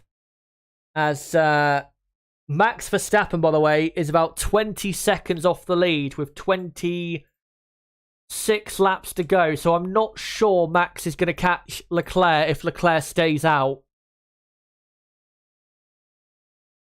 As big fight going on there. Who is that? That's Russell passing Mick Schumacher and then trying to overtake Lance Stroll for 8th place. And he will surely. Russell get the move done. Gets in the slipstream. And yeah, he's going to get the move done here. Russell surely round the outside into turn 4. And nope, Stroll forces his way back up the inside. Great driving there from Stroll. But Russell will cut back on the exit. Hopefully Stroll is strong here. And he is. Will Russell cut back on the exit? Yes, he will. Smart driving from George Russell. And he's up to 8th place. Is now Esteban Ocon pit. So they're all coming back in again for a second round of pit stops. I'll make sure to get the tyres correct, guys, when I can. But like I said, everything is going off for the minute as Ocon has pitted, and Esteban has come out in 6th. So that's great for Esteban. He's not lost really anything. Only lost position to his teammate. There's Alonso now 5th, and Ocon 6th. There's now Schumacher there past Stroll. Now Stroll having to go back at Mick into turn 3. But Mick surely will get a good exit and will be able to find a way back past. And yep, into turn 4, here they come. And Mick, Stroll kind of goes to the middle of the road there to block off that outside line. But Mick gets a great exit. And now into turn 6. And yes, Stroll defending very hard here. And then blocking the switchback from happening as well. This is fantastic stuff here at the Red Bull Ring. Track limits for turn 10, and Hamilton says that's BS, he didn't go wide. And then asks if other people are getting it, and yeah, they are. So, right. God, everything is going off right now. As Leclair now is trying to lap Mick Schumacher. Right, let me just try and get everything correct, because, yeah, there is lots of stuff going on. So Alonso is now 5th. Ocon is 6th. Russell is up to 7th. And then it's Stroll in 8th. Schumacher 9th. And then Magnussen is 10th. As Lando Norris here has just overtaken Yuki Tsunoda for 12th. So then it's Zhou 11th, Norris 12th, Tsunoda 13th, Ricciardo 14th, Albon is 15th, and then it's Bottas in 16th, and then Gasly, Vettel, and Latifi. And the only people on mediums right now are still Tsunoda and Vettel, as we're now on lap 48 out of 71.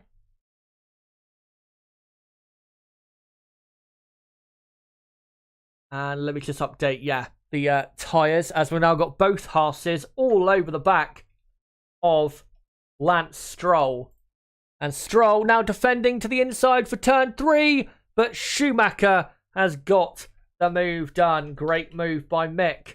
Needed to get that done, as Tsunoda has pitted. So I'll update the tyres and the positions now. And both Haas's now are ahead of Stroll. So Schumacher up to 8th, Magnussen 9th, Stroll is 10th. And then it's Norris 11th now, as Zhou is pitted for a set of mediums. Then it's Ricciardo up to 12th. Alex Albon is 13th, as here's a replay of Magnussen watching that fight between Schumacher and Stroll, and then deciding to take the inside line to get up to 9th place. So great there for Haas. Currently on for a lot of points, 6 points at the moment, and that would take them up to 7th in the Constructors' Championship. But anyway, Norris is 11th currently, Ricciardo 12th, Albon 13th, and only a second and a half, less than that. Less than that. Behind, as the Ferrari here is under pressure from the Alpine of Leclair. I don't know if Leclerc's just lapped the Alpine here, but the Alpine is a lot quicker, and he's going to unlap himself. And he does. I think it's Esteban Ocon. But anyways, Norris 11th, Ricciardo 12th, Albon 13th. Bottas is now up to 14th. And then it's Gasly 15th. And then Tsunoda, Vettel, Zhou, Latifi. And the drivers on mediums now are Vettel and Zhou. So let me just quickly update that, as we are now on lap 50, and Charles Leclerc is pitting, and he will end up coming out behind Verstappen. So Ferrari felt as though it wasn't worth going to the end, so they are coming in. And what a pit stop for Ferrari. I barely saw it, as Lance Stroll has pitted as well. So Carlos Sainz is up into the lead. Max Verstappen is now second. Charles Leclerc drops to third, but has the tyre advantage and the faster car. And Max is only 3.5 seconds ahead, so Leclerc will surely catch and pass Max, because that Ferrari and Leclerc today are on a mission. As Stroll has come, fell down to 15th as Stroll, and I think Lance will now be on the mediums. So let me just update that quickly. Stroll on mediums, because he's only used the hard tyre so far, so I don't see why he would go on to another set of hards. As now Carlos Sainz pits as we begin lap 51, so Max Verstappen will retake the lead of the race, but for how long? As Carlos goes on to another set of hard tyres, Ferrari could maybe get a 1-2 here, but they've got to push hard in these final 20 laps. Guys, let me know in the chat, who do you think is going to win the 2022 Austrian Grand Prix? Will it be Verstappen or Leclerc, and could Ferrari get a 1-2? Like I said, let me know in the chat, as Leclerc already has took almost a full second out of Max's lead. And yeah, Max will have to put up an incredible defense to keep Leclerc at bay. As now they come into the end of the lap. Do Max and Leclerc? Russell says, how are we so slow? The car doesn't really feel right. And some other stuff. And yeah, he's not able, really, Russell, to catch Ocon that quickly, as Nicholas Latifi has pitted and is out of the race. The Latifi is out. He was always at the back, even though the order has massively changed around a lot. Latifi never really was a part of that, unfortunately. As we're on lap 52, Lewis Hamilton's been told to pit. He's got enough of a gap to come out still in fourth, thankfully for him.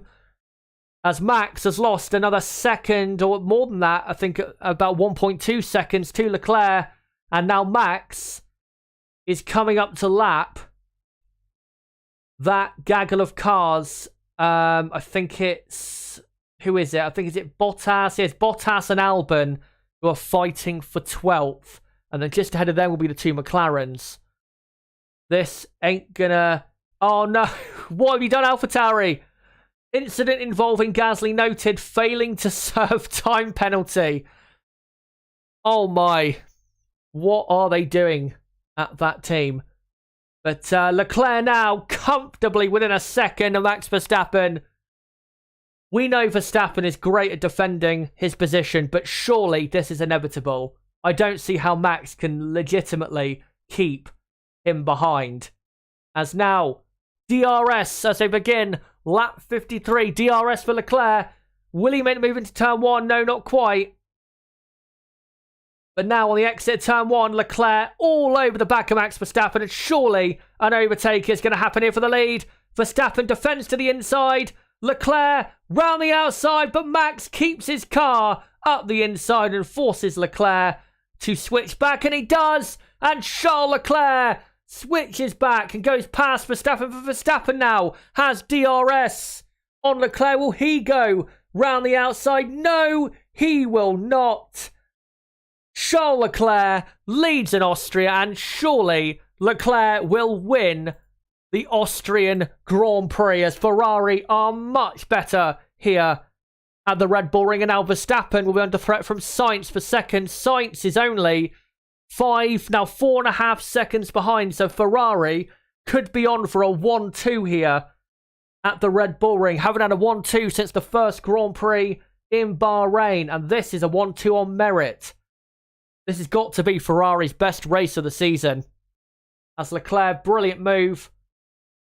Round the out... Well, no, this is not the move, but yeah, brilliant switchback.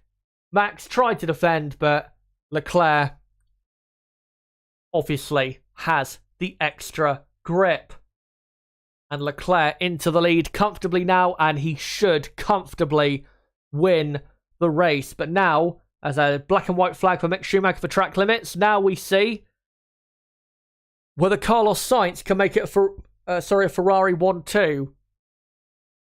As we're on, I didn't update then. We're on our lap 54 now. Esteban Ocon has passed Fernando Alonso. Alonso does have to pit again in the Alpine, so we'll look out for him. Maybe Alonso might go onto the soft, even though I don't think that'll be a good strategy for him, as Russell is now about to overtake Alonso for 6th. Incident under investigation for Gasly for not taking or serving his penalty, as Russell goes up to 6th now, and he should, Russell, with the pace he has, finish in 5th, because Ocon is only a couple seconds or a second and a half up the road, as we are now on lap 55 out of 71. Only 16 laps to go here at the Red Bull Ring, and Carlos Sainz is now 2 seconds behind Verstappen. And if Verstappen does lose second, he may as well just pit for fresh tyres and go for the fastest lap at that point, because he will have, well, the gap back to Hamilton. Hamilton, by the way, is on the medium. I forgot to update that tyre for him. So there you go. As Zhou Guan Yu, I can let you guys know, is up to 16th. So let me update the tyre for him as well. I'll quickly, though, do the lap counter as we're on lap 56 out of 71. And Carlos Sainz does the fastest lap of the race. And he's only 1.3 behind. So maybe not this lap, but lap 57, I think Carlos will probably overtake Max for second. And yeah, let me just quickly update that Zhou is on the medium compound tyre, and then Tsunoda is on the hard. And there you go. We'll see with the drivers back there who are on fresher tyres how much progress they can really make, but I don't think it'll be that much, to be honest, because I think the top 10 are kind of solidly in their positions. As once Fernando Alonso pits, because he has to, because he hasn't used a second or a different type of compound other than the hard tyre, Haas will move up to 7th and 8th. And that will mean 10 points for the team, which would be fantastic. As we're now on lap 57 out of 71. And now Carlos Sainz within a second of Verstappen has the DRS.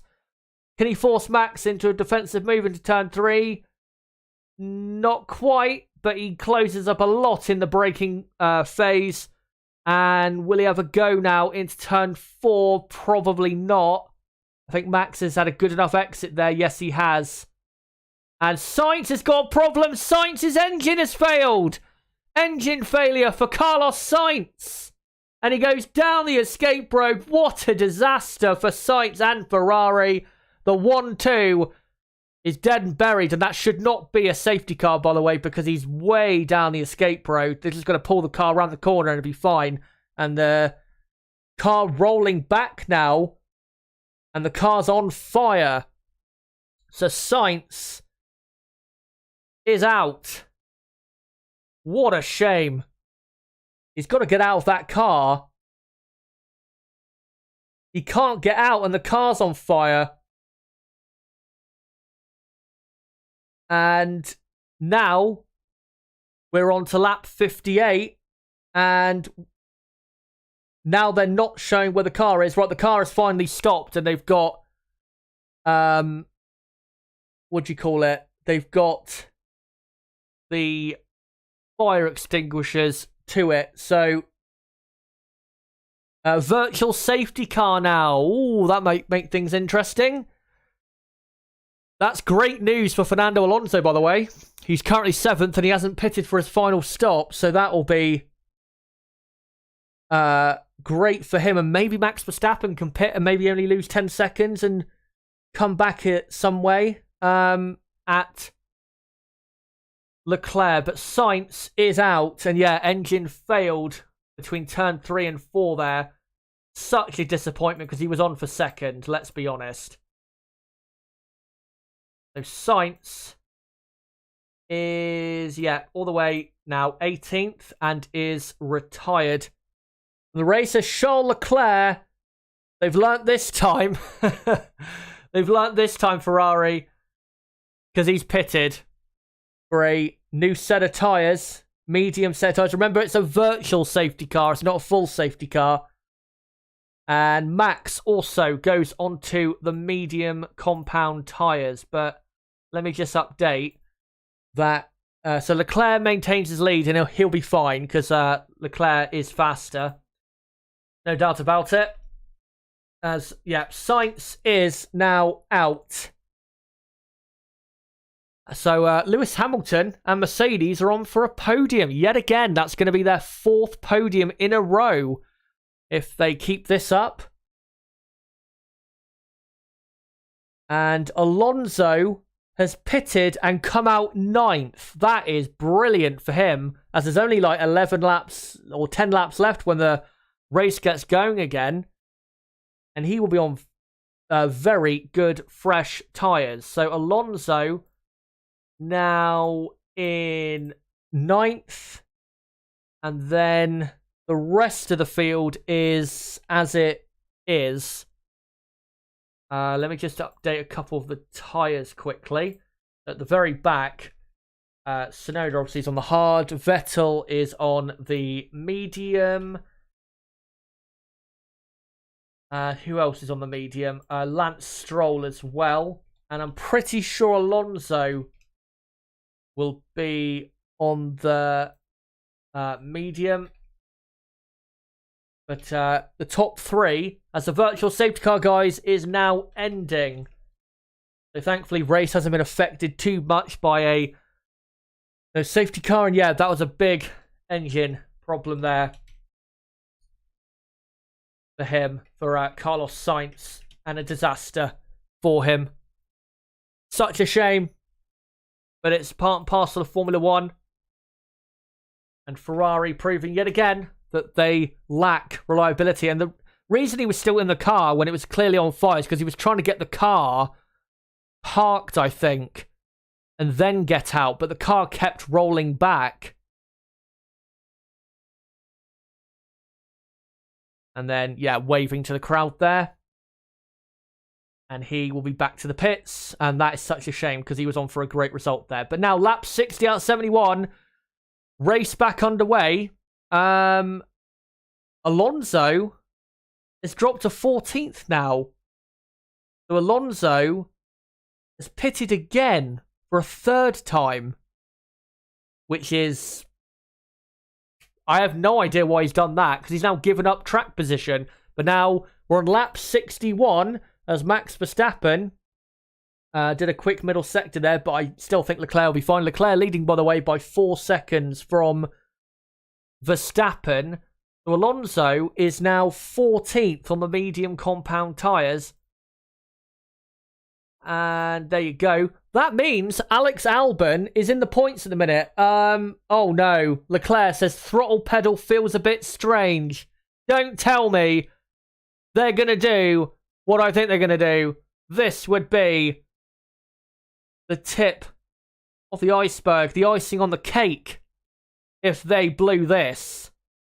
He is slower than Verstappen on this lap, but not by much. Only a couple tenths of a second, but don't tell me that he's going to have a problem here. Anyway, I'll keep an eye on it. But we've got George Russell now right behind Esteban Ocon. And Russell, as Leclerc does a fastest lap as soon as he says that. But now Verstappen does. Russell is all over the back of Ocon. And now Russell is up to 4th. So 3rd and 4th for Mercedes. And they will actually outscore Ferrari today by a couple points. He's on the radio again, Leclerc. Probably talking about the throttle. But his pace at the minute seems okay. I mean, Verstappen is quicker by about 2 tenths of a second. But it's nothing major as we're now on lap 62 out of 71. About 9.5 laps to go. Wow. Imagine if Red Bull and Verstappen caught Leclerc and still won. That would be just incredible if that happened. But let me quickly update that Lance Stroll is on the mediums and has actually lost position to Alonso, who is now 13th for Alpine. Alonso is about 8 seconds off the points at the minute, so he needs to really catch the cars in the top 10 by 1.5 seconds per lap. As here is Lando Norris all over the back. Well, Kevin Magnussen and Verstappen there did a fastest lap, 3 tenths quicker than Leclerc. Norris round the outside into turn 4. And Norris is up to 7th. Great job by Lando scoring some important points. They're still not scoring as many as Alpine, because obviously Ocon is up in 5th as Alonso is now past Gasly for 12th. So let me just quickly update the tyre there. So Gasly obviously on the hard, Alonso on the medium. And Verstappen, not really quicker on this lap compared to Leclerc. They're going about the same pace at the minute on this lap. As they now begin lap 64 out of 71. And we have 8 complete laps to go now until the end of the Grand Prix. Let me know, by the way, guys, in the chat, who is your driver of the day? And what would you rate this race out of 10 for? As we just saw there, Alex Albon under pressure for 10th place. From Valtteri Bottas, can he hang on? Fernando Alonso, though, is gaining so much time on those two in 12th. So Alonso might be catching him or them pretty quickly. As Bottas still has DRS, but the Williams we saw on the speed traps so far this weekend is one of the quickest cars. He's got the straight line speed to hold Valtteri back. Leclair on the radio again. And don't know what he's saying, but he is okay at the minute. He's now going quicker than Verstappen by a 10th or so at most. Leclerc's pace is fine. Just needs to keep it like this until the end of the race. As we are now on lap 65. And Bottas continuing to harry Albon, and he's got a great exit there. There's Valtteri Bottas. Would he go for the move in turn 1? No. But I fear that despite Alex Albon's brilliant driving in this race, that he's about to lose a point here, as he's now weaving slightly on the straight to break the toe. But Valtteri Bottas forces Albon into defending into turn 3, and now gets a... Oh, that's brilliant by Albon. Move to the inside to block him off, but it's not worked that well, because Bottas has DRS. He's now going round the outside into turn 4. And Bottas is just up to 10th. It's a shame for Albon, but he just didn't have the pace, unfortunately, to keep him back. As Leclerc is about to lap somebody. Don't know who he's about to lap. As we're on lap 66 out of 71. And Albon still sticking with Bottas. Hopefully Albon can keep on the back. But Alonso behind is very quick. He's only now 3.5 seconds off the top 10 when 3 or 4 laps ago he was like 7 or 8 seconds. So Alonso is very, very quick. As Leclerc needs to lap this car ahead of him. As Verstappen is now starting to gain again. Only by a 10th or 2.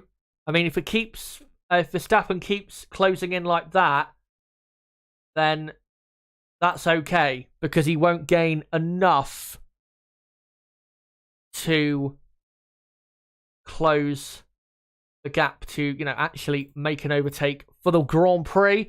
Here is a replay of Lance Stroll going round the outside of Gasly. And he does, as we're on lap 67 out of 71. And Leclerc's lead has come down to 3 seconds now, or 3.1. And yes, Stroll is up to 13th. And Alonso is now only 1.5 seconds behind Albon, who is waning now in this Grand Prix. And I'll just update the tyres for Stroll. As Leclerc laps Norris, I think that is, in the McLaren. So he's lapped everybody up to Mick Schumacher now.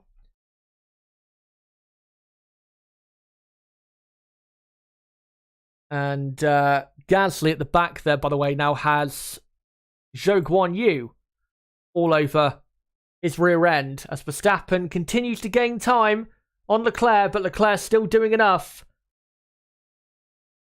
to bring it home for victory as he comes through the final corner now and begins lap 68. 4 full laps to go, and Verstappen gained 4 tenths on that lap. Max now giving it everything in the Red Bull, and he knows that after that engine failure that Ferrari will be very nervous about another one and won't want to be pushed into another engine problem.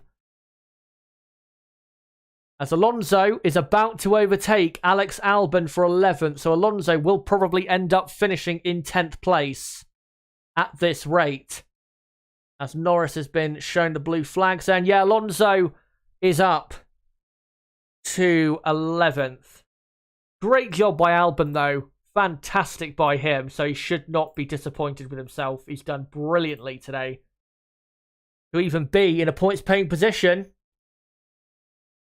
And there is a replay there of Alonso passing Albon into turn 3.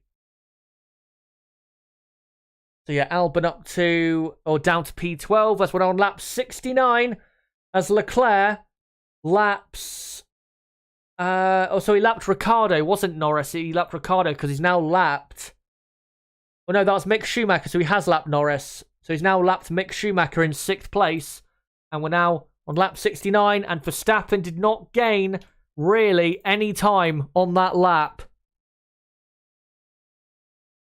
The downshifts are refused.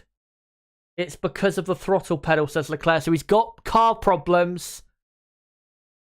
And he needs the end of the race to come right now. But he still has 2.5 laps to get to the flag. His pace is good enough, but can his car last?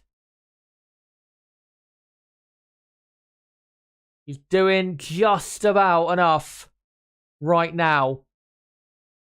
As he comes into the final corner, has actually been 2 or 3 tenths of a second quicker on this lap. I think Max may have been held up in the traffic of Mick Schumacher, as Leclerc says turn 3 is so difficult with his issues.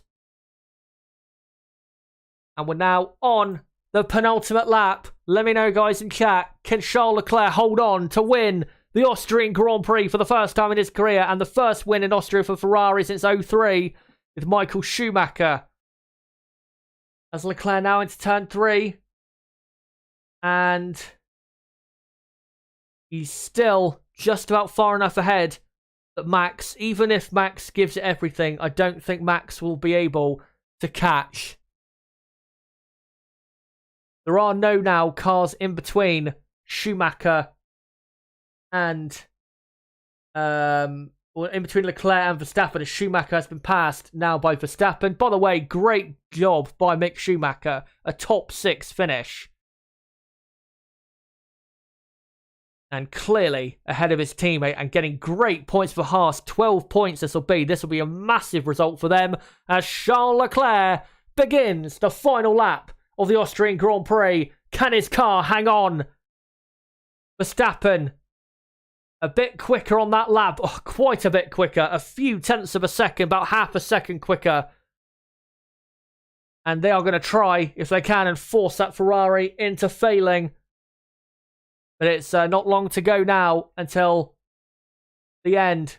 As Leclerc through turn 3. Now comes Verstappen. And Leclerc still okay, but Max still gaining. Gap now down to 2 seconds. As Leclerc now into turn 4. Bringing it home for Ferrari.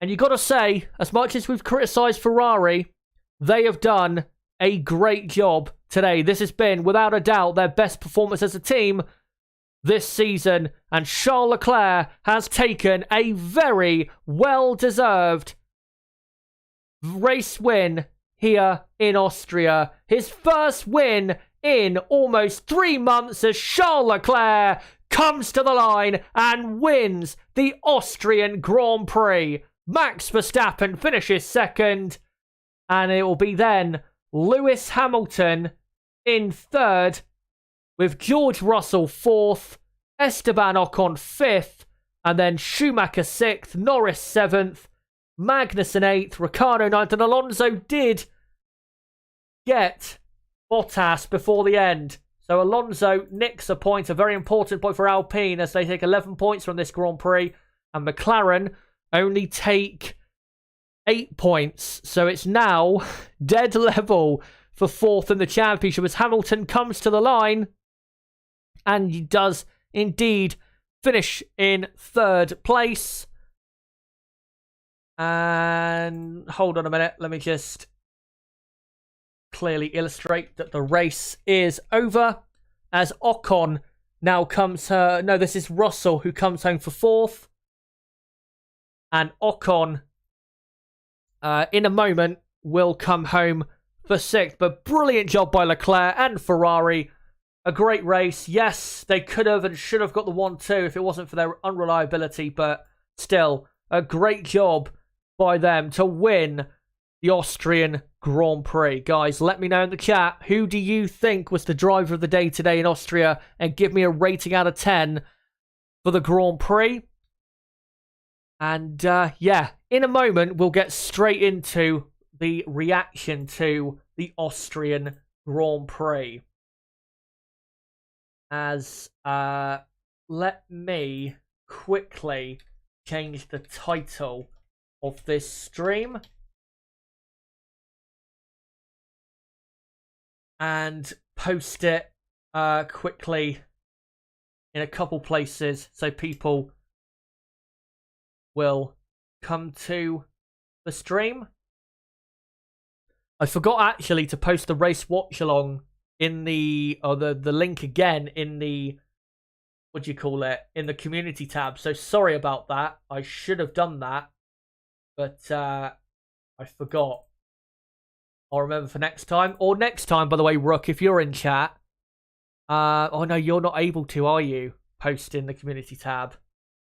But just next time, remind me if you can. But I should remember anyway, to be honest. Right, let me just quickly post this link out. And then we will get on to the reaction. Come here for instant reaction.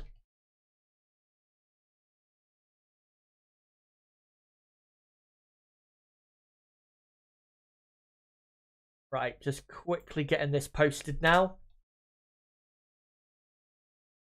Right,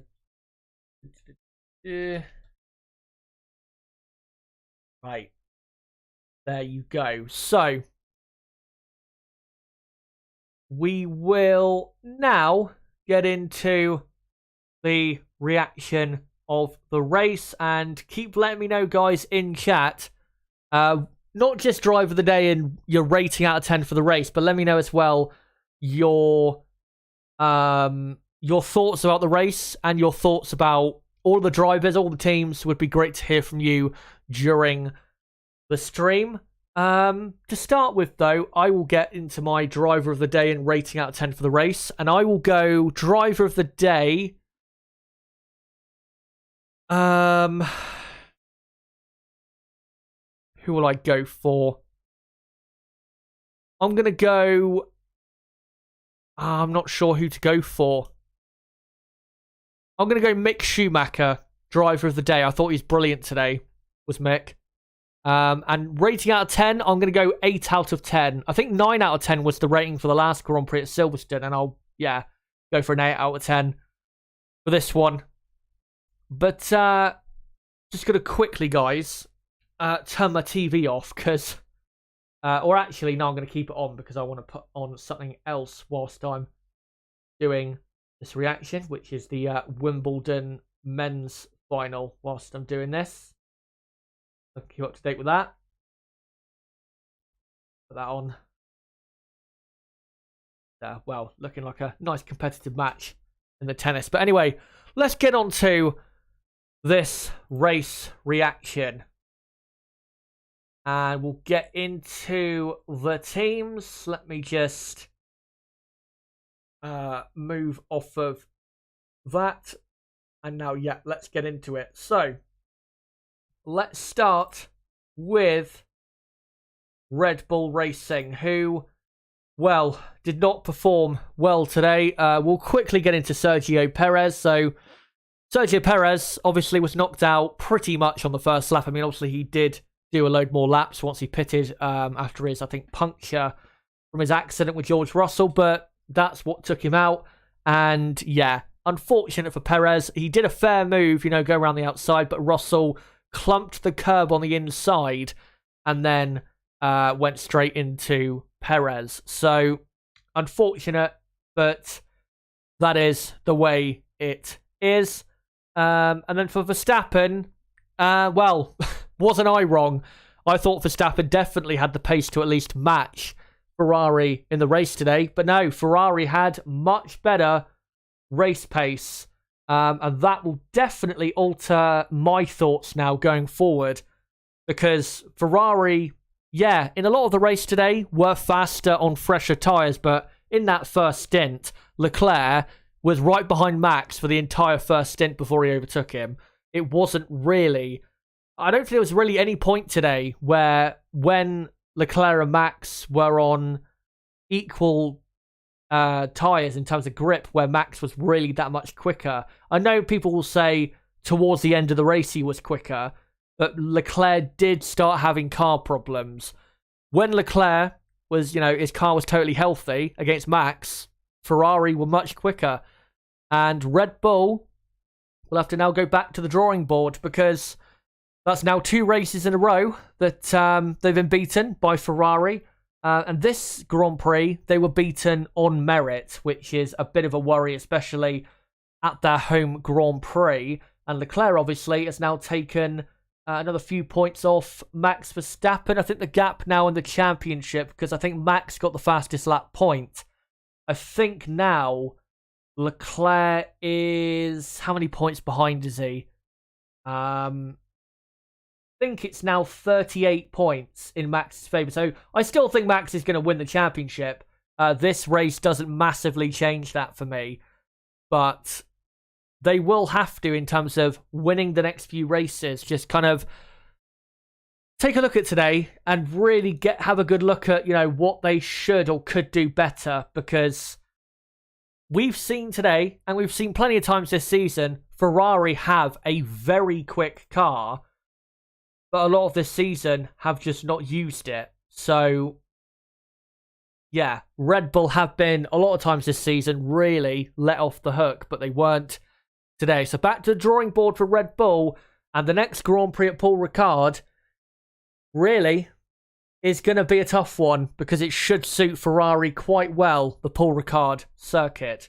And talking of Ferrari, we will go on to them now. Brilliant Grand Prix for them and for Charles Leclerc. And their first win at the Red Bull Ring, or in Austria, since 2003. And Charles Leclerc's first win here. A brilliant drive from him. Ferrari, like I said, were much faster throughout the entire Grand Prix. He kept right behind Verstappen in the first stint. Then made a brilliant overtaking move into turn 4. That was such a ballsy move to do, especially on Max, who we know isn't always the fairest and can always close the door quite late. So that's a very brave move by Leclerc. But it was a brilliant move, and the move he absolutely had to make to get this race won today. Max tried to obviously come back with fresher tyres a couple times, but Ferrari, once they made a pit stop, were clearly quicker than Red Bull. And Charles Leclerc was way faster today. Brilliant by Leclerc. And despite the car problems, fully deserved to win this Austrian Grand Prix. And let's hope that now he's on the podium again for the first time in, 6 races now? Because the last time he was on the podium was in Miami. And finally got back on it again. Let's hope now that Leclerc and his form will be a lot better. For Carlos Sainz, though, I feel sorry for him a lot because he was on for second place, and obviously he caused the virtual safety car, which definitely helped Red Bull be a bit closer to Ferrari towards the end of the race to make it a bit nerve-wracking for them. But for Sainz, such a shame, because he was going to make it a Ferrari 1-2, probably a lap or 2 later, and then his engine failed. His pace was pretty good, not as good as Leclerc, but it was still pretty good compared to what it has been at times this season, and such a shame for Sainz. But at least Ferrari won the race, and that is now their 4th win of the season. 2nd win in a row. Let's hope between now and the summer break, then keep this up. The next 2 tracks, the final 2 tracks before we get to the summer break, should suit them quite well. So it will be them as the favourites at Paul Ricard and the Hungaroring. Now we will go on to Mercedes. Not, well, an eventful race to a certain extent, because obviously Lewis Hamilton was having to make his way through the field at times, and eventually he did, and then secured the podium because of Carlos Sainz's issue. Good race for Hamilton, but Mercedes definitely another team that need to go back to the drawing board, because their pace was very poor today compared to the front 2 teams. They had no speed whatsoever. They were pretty much, maybe not a second a lap off the pace, but about 6 or 7 tenths of a second per lap off the pace of Charles Leclerc and Ferrari. That is not good enough. When you consider how quick they were at Silverstone, it is not good enough from them. George Russell came through to still finish in 4th. Good result for him, but should have been a podium, really, if he had not, taken out Perez. I mean, if he had not taken out Perez, Perez probably would have finished on the podium anyway. So, yeah, disappointing for him, but clearly his mistake, and he will hopefully learn from that. But at least Mercedes outscored Ferrari yet again. Ferrari scoring, I think, 25 points today, and then Mercedes scored 27 points in the Grand Prix today. So they have closed the gap by a couple of points, thankfully. As sorry, I'm just looking at something in the tennis Wimbledon final that's distracting me. Anyway, yeah, great job by Mercedes to get a good result, but their pace is alarmingly bad again. So don't really know what to say about that. But now we'll quickly go on to McLaren, and then I'll come to you guys in the chat to see what you guys have to say. Let me get it up. There you go. Now on to McLaren. Great race for them. Norris 7th, Ricciardo 9th. Even though Alpine are now dead level with them in the Constructors' Championship, they got the best result they could have, realistically. They were, the 5th or 6th quickest team today, which is not too bad. A tad better than I thought it would be, really, coming into the weekend. So, yeah, good result for them. But McLaren, the annoying thing is, again, because they have the lack of straight line speed, they have a lot of potential, McLaren, but they just can't use it, unfortunately. But yeah, good result for them. And the next 2 races should, in their fight with Alpine, kind of swing back in their favour. Even though the next Grand Prix is Alpine's home race, the Paul Ricard circuit should suit the McLaren car better than the Alpine car, probably. But it will be a close fight between the 2 teams at the Paul Ricard circuit. But good job by McLaren. Also good to see Ricciardo up in 9th. And I think Ricciardo performed pretty well today and this weekend as well. So I don't think we can really criticise Ricciardo that much. I think he did the best he really could have done in this Grand Prix. But actually, what I'm going to do is I'm just going to go through all the midfield teams, I think, and then I'll come to you guys in chat. But make sure to keep your comments coming. I will come to you guys pretty soon. We'll now go on to Alpine. Good, very good race for Esteban Ocon, and a great result, obviously, finishing in 5th. And that will see him, Esteban, now go up to 8th in the Drivers' Championship. He's not too far behind Lando Norris. So Ocon having a very good season, and again, not being talked about, which is really frustrating. Fernando Alonso did get lucky with the virtual safety car coming out at the right time, and that was lucky for him, but he did have a good race. The pace was very strong, despite having to do a peculiar strategy today of a 2-stop by doing, first 2 stints on the hard compound tyre. So he did pretty well, did Alonso, despite getting a bit lucky in the end. But And then obviously he passed, what was it, Gasly, Stroll, Albon, Bottas before the end and ended up finishing in P10. So good job there by Alonso. And Alpine have scored 11 points. And that means that they are now, like I said, level with McLaren in the championship. And the gap, not the gap, but I think McLaren are still ahead of Alpine by... what am I talking about? No, McLaren are still ahead because I think they have their best race result is better than Alpine's. That's what I'm trying to say, for Christ's sake. So yeah, McLaren are still ahead, but Alpine right in the fight now, which is good to see. A good race for Alpine. Still should be pretty strong at their home circuit, but McLaren will be better than they were this weekend, that is for sure. Next up is Alfa Romeo. A shame they couldn't finish in the points because they had good pace, but just never really had enough to get into the top 10. Did what do you call it?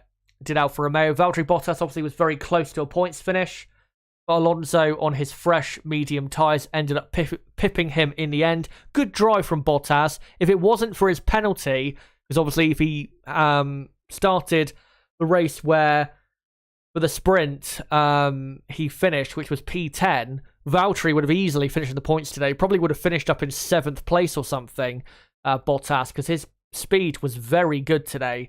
But in the end, nothing for them. It's okay though, because they've still got a pretty good gap from them to the teams behind them. I think Haas are now 7th, but I think Haas are 17 points behind. So they should still go into the summer break in the top 6 of the championship, which is good for them. But anyway, we'll move on from Alfa Romeo, and we'll now go on to Haas F1. What a weekend the Haas team have had. 6th and 7th in qualifying, and then 7th and 9th in the sprint, and then 6th and 8th in the Grand Prix itself. Where has this pace come from? Clearly, their straight line speed is very good. We have seen that at times with Haas this season, but yeah, and a brilliant Grand Prix, and a massive shout out to Mick Schumacher, finishing in the top 6, getting 8 very important points, and he's now not too far away from his teammate Magnussen in the Drivers' Championship. I think he's less than 10 points behind now, so Schumacher very much on target to beat Kevin Magnussen in the Drivers' Championship if he keeps up, Mick, this form, and I hope he does, because he's been very good this weekend, and at the next 2 Grand Prix he should be pretty good, because he's raced around Paul Ricard and the Hungaroring before plenty of times, and given his confidence and his improvement and his pace at the minute, I don't see why he won't be doing pretty well there as well. And obviously at the Hungarian Grand Prix, Haas are bringing in an absolutely massive upgrade, their final upgrade for the season. So watch out for Haas. This could happen yet again in 2022. Great for them. Some great overtakes. Got to say as well, before I move on, that part of the race, was it lap 24 or something, where we had 5 cars side by side into turn 3? Or was it Norris, Magnussen, Schumacher, Alonso, and Zhou, I think it was? Or Tsunoda? Wow. Have you guys ever seen that? That is just... I can't even speak as to how good that is. Yeah. Truly mental stuff. I've never seen that before. I mean, maybe in F2, but in Formula 1, yeah, that's a very rare sight. Some brilliant stuff by the midfield drivers, midfield teams there. And that really, I think, helped add to what has been, a very good Grand Prix.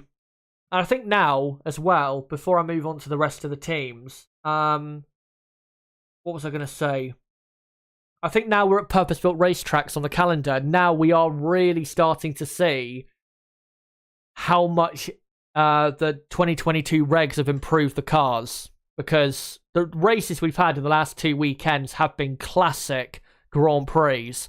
And even though Paul Ricciardo's not always been great, I think we'll get a pretty good race there, because obviously the cars can follow a lot better. And probably the Hungaroring as well. So we've got a very exciting rest of the month coming.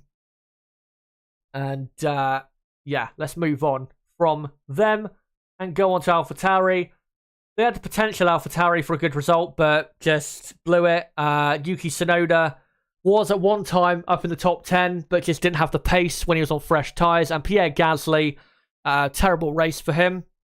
You know, punting off Sebastian Vettel, and then really poor of AlphaTauri to not serve or get him to serve his penalty.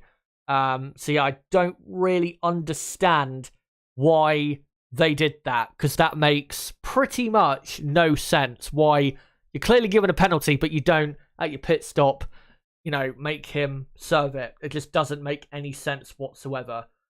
But AlphaTauri, another poor result, and they are now down to 8th in the championship. And if they're not careful, because they're having some very poor races at the minute, AlphaTauri could very well finish 9th in the Constructors, because, like I said, their race performances at the minute is really bad. Moving on to Aston Martin. Sebastian Vettel, unfortunately, finishing last. That obviously was contributed to massively by him being punted off by Pierre Gasly. Lance Stroll had a good race, but I think the Aston Martin was just lacking too much, or not, it didn't have enough pace, really, to, you know, get Stroll up into the top 10 eventually once he was on fresher tyres. He did do a very good first stint, because at one time he was up in 4th place, but after that, the Aston Martin on fresher tyres just was not quick enough, again, similar to AlphaTauri. So they had the potential, Aston Martin, but just didn't really pay off. Maybe not now, but once we get to the summer break, if Aston Martin keep up these poor performances, maybe they need to consider going back to the car that they had in Barcelona, because this revised version of that B car doesn't look that great to me, I'm going to be honest. So yeah, we'll see what happens on that front. And finally, we will go on to Williams. Alex Albon did fantastically well today. If he had finished in the points, I would have given Albon driver of the day, because he was brilliant today, was very quick, and was always right up there with like the McLarens and the Alfa Romeos, Alpha Tauris, was right up there on pace. And it's very encouraging as well for Williams that they now have the points to they now have the pace to fight for points finishes. Once they get this improved Williams car on to Nicholas Latifi, I expect Williams as a team will be improving quite a bit. And I think, given what we've seen in this Grand Prix, Williams will, will score points again this season, because I'm sure Albon will get more chances this season, and the Williams car looks pretty good now with their new, basically, B car for 2022. So yeah, good to see. For Williams, you know, they're doing a lot better than they were in the last few races before the British Grand Prix.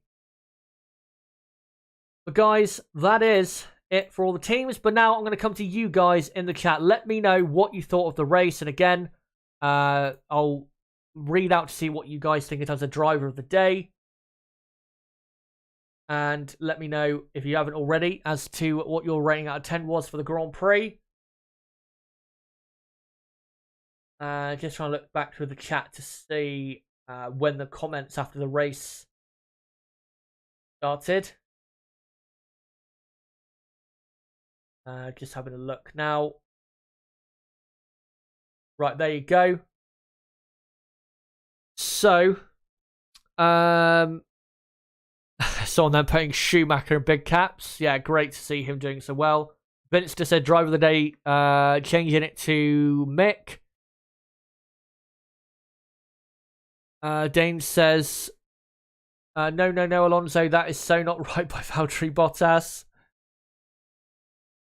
Eugene Kelly says Mick driver of the day. Bravham says Mick. Rooksfoot says Mick. Dane also heartbroken, and Bottas almost got points. Yeah, it's a shame, but if only he didn't have the penalty, then he would have got it. Astro Stevens is repeating, but Leclair, driver of the day for me, an 8 out of 10 for this race. Silverback Orangutan says Lewis for driver of the day. Driver of the day. Ewok says Carlos Sainz. Not sure about that, but yeah, was a shame still what happened for him. G Walker says loved the race.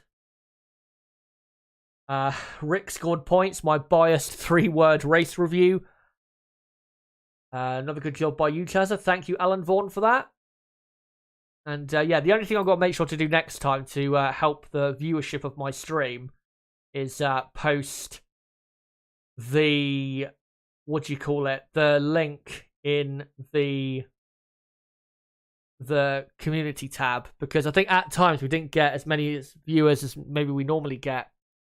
But we still had plenty of people watching, and in the end, this stream will still have quite a number of views. So still pretty good. And yeah, thank you guys for all joining me for today. Was a good race. I feel like Ferrari are cursed. Well, they still won, so yeah. They are to a certain extent. Rooksfoot says Haas race pace was a surprise. It was. That was very surprising. 8 out of 10 for the race. Just one thing. Does anyone else think the DRS zones are too long? Asks Ewok.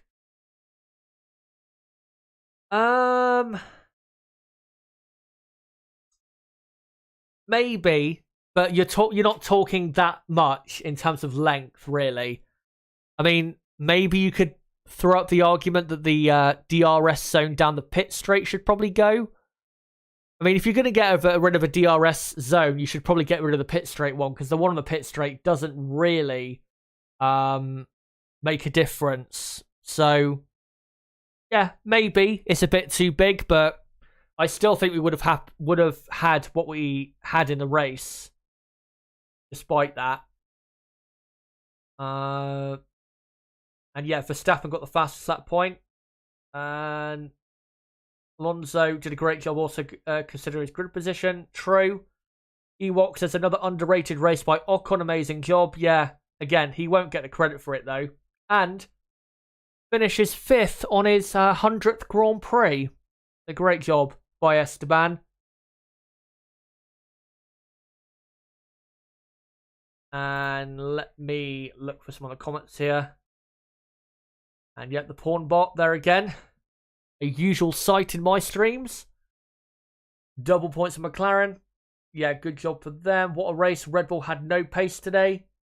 Yeah, I don't really know why. Because, I mean, Ferrari, they do have more grip than Red Bull do.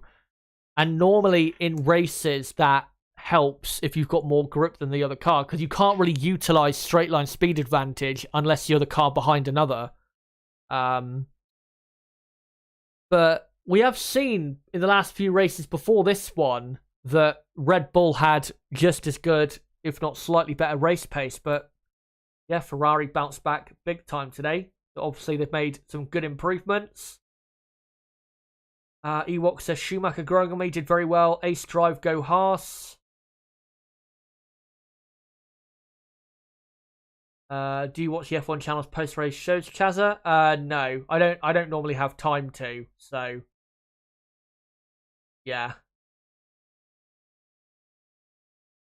And as well, cheers, Astro Stevo, for that. Well, I think I know I said I was going to be on until 5:30, but really what I meant was I'm going to be doing the race reaction until, I've done it. Doesn't appear there's any more comments in the chat, so what I'm going to do is I am going to go to my comments section and have a look at any comments I've missed in the last week or so and read them out on stream. So obviously that's something we've done in the last couple races.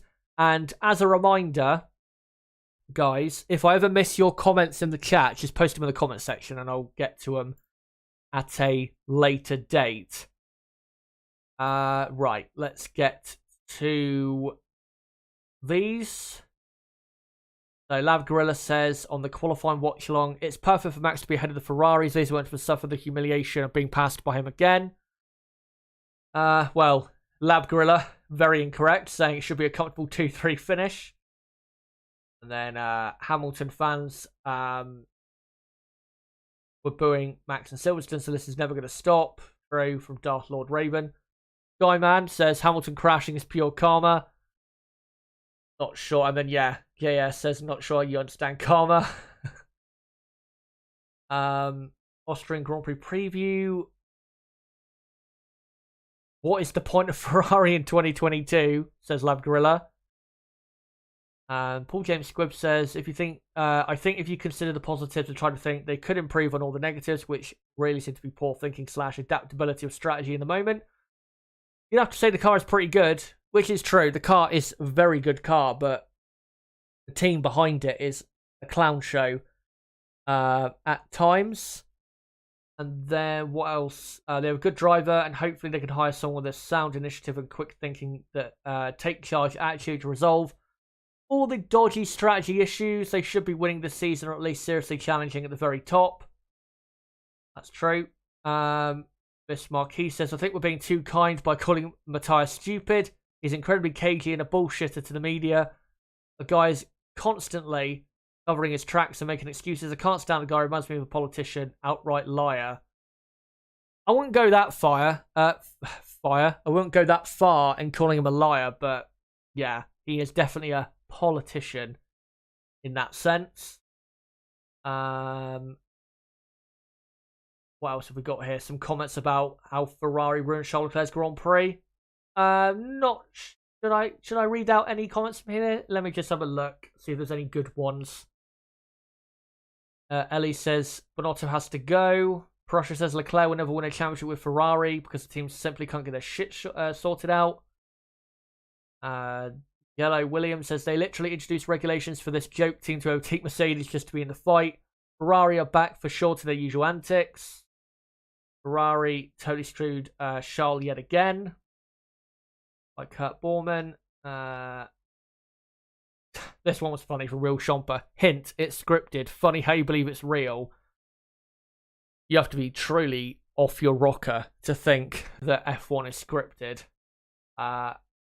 Shavin says, when I read the Matthias said that Ferrari did not intend to fight for the championship this season, I knew it was all over before it probably got started. Thank heavens I no longer support Ferrari, which is a interesting comment.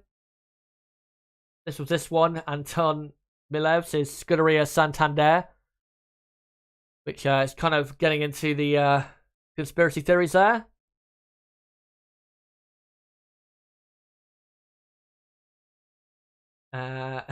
Yeah, that was my opening line in the latest episode of Ferrari Fuck Ups in that video, which was a good way of putting it. Yeah, that's pretty much it for the comments.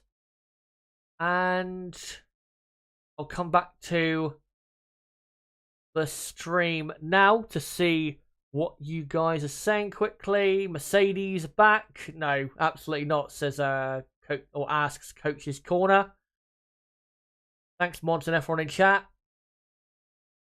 Right, so I think I will probably hold on a minute. Let me actually look at Twitter, because I want to see if there's any news I've missed in regards to what's happened today. Don't want to miss out on anything.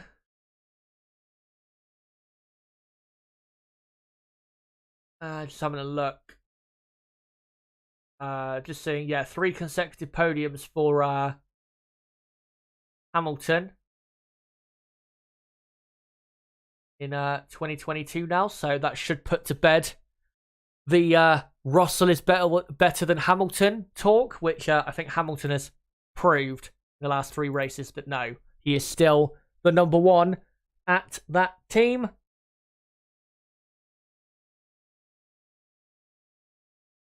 Let's see if there's anything I can find here. Yeah, Alonso stopped twice under the safety car. Not sure why. Yeah, Perez earlier. Oh no, Russell earlier had a 5-second penalty. That's why I missed that.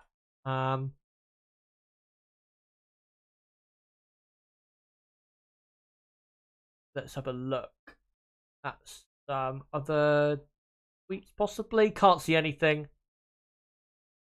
So, yeah, no real news on Twitter there. Astro Stevo, think Lewis will win a race this year? Yes, I think he will. I don't know what race it'll be, but I think he will win a race because there will be a Grand Prix where we get, something like Silverstone happen where we get like 3-4 teams up there fighting for the win even.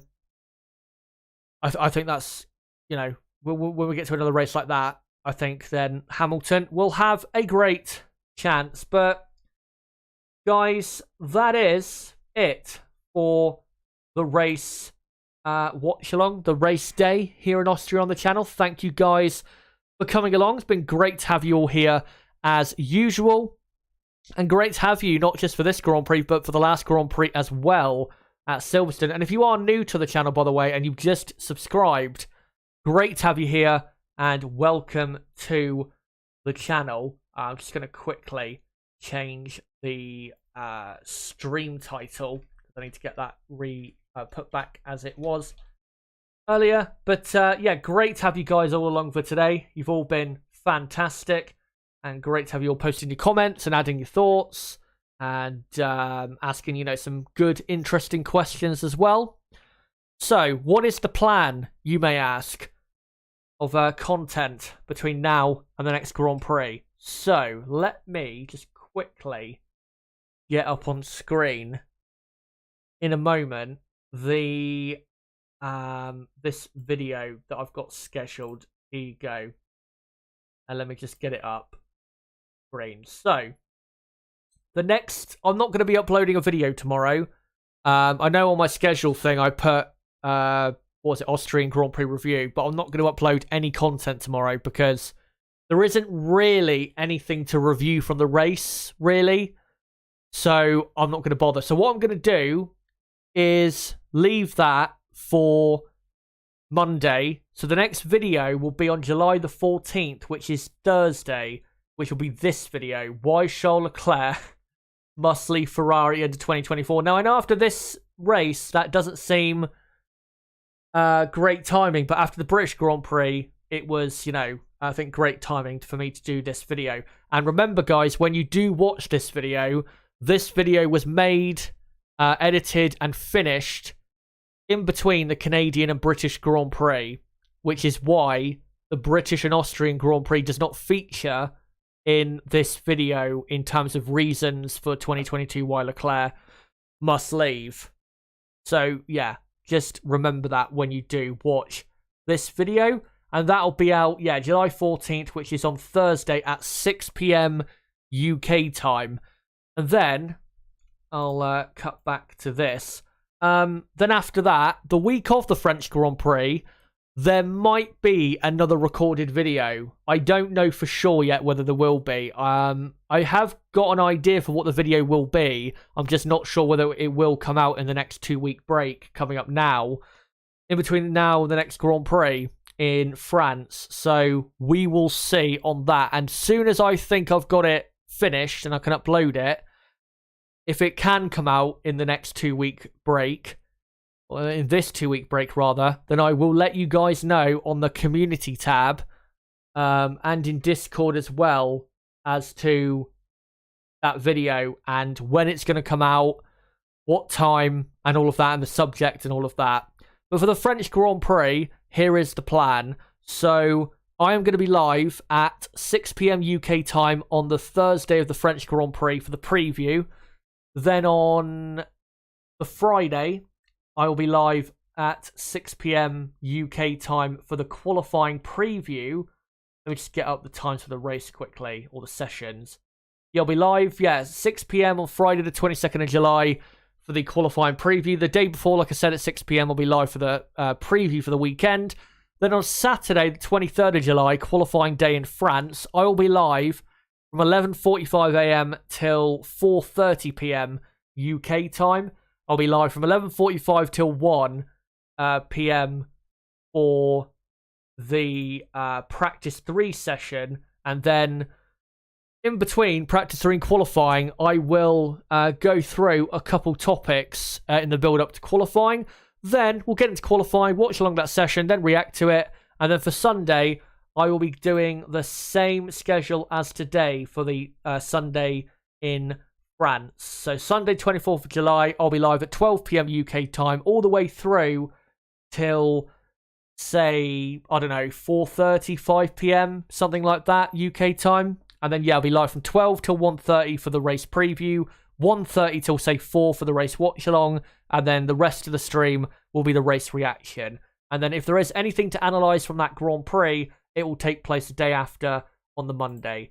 So, guys, make sure to join me for all of that content coming up later this month. Obviously, we've still got 2 races to go in the month of July, so there's plenty coming your way on the channel, and would be great to have you along for all of that. And if you are new to the channel, don't forget to subscribe for more content like this. Bottom right of the screen, you can do it right there. For everyone watching, don't forget to smash the like button on this video, and don't forget to share this video and channel everywhere you can. And don't forget to follow me on Twitter at ChazHD5 and join the Discord server, link below in the description box. But guys, thanks for this weekend, and until my next video on Thursday to do with Charles Leclerc and Ferrari, and until the next Grand Prix on the calendar, the French Grand Prix, in about 10 days from now, that weekend will be beginning. It has been me, ChazHD. Goodbye.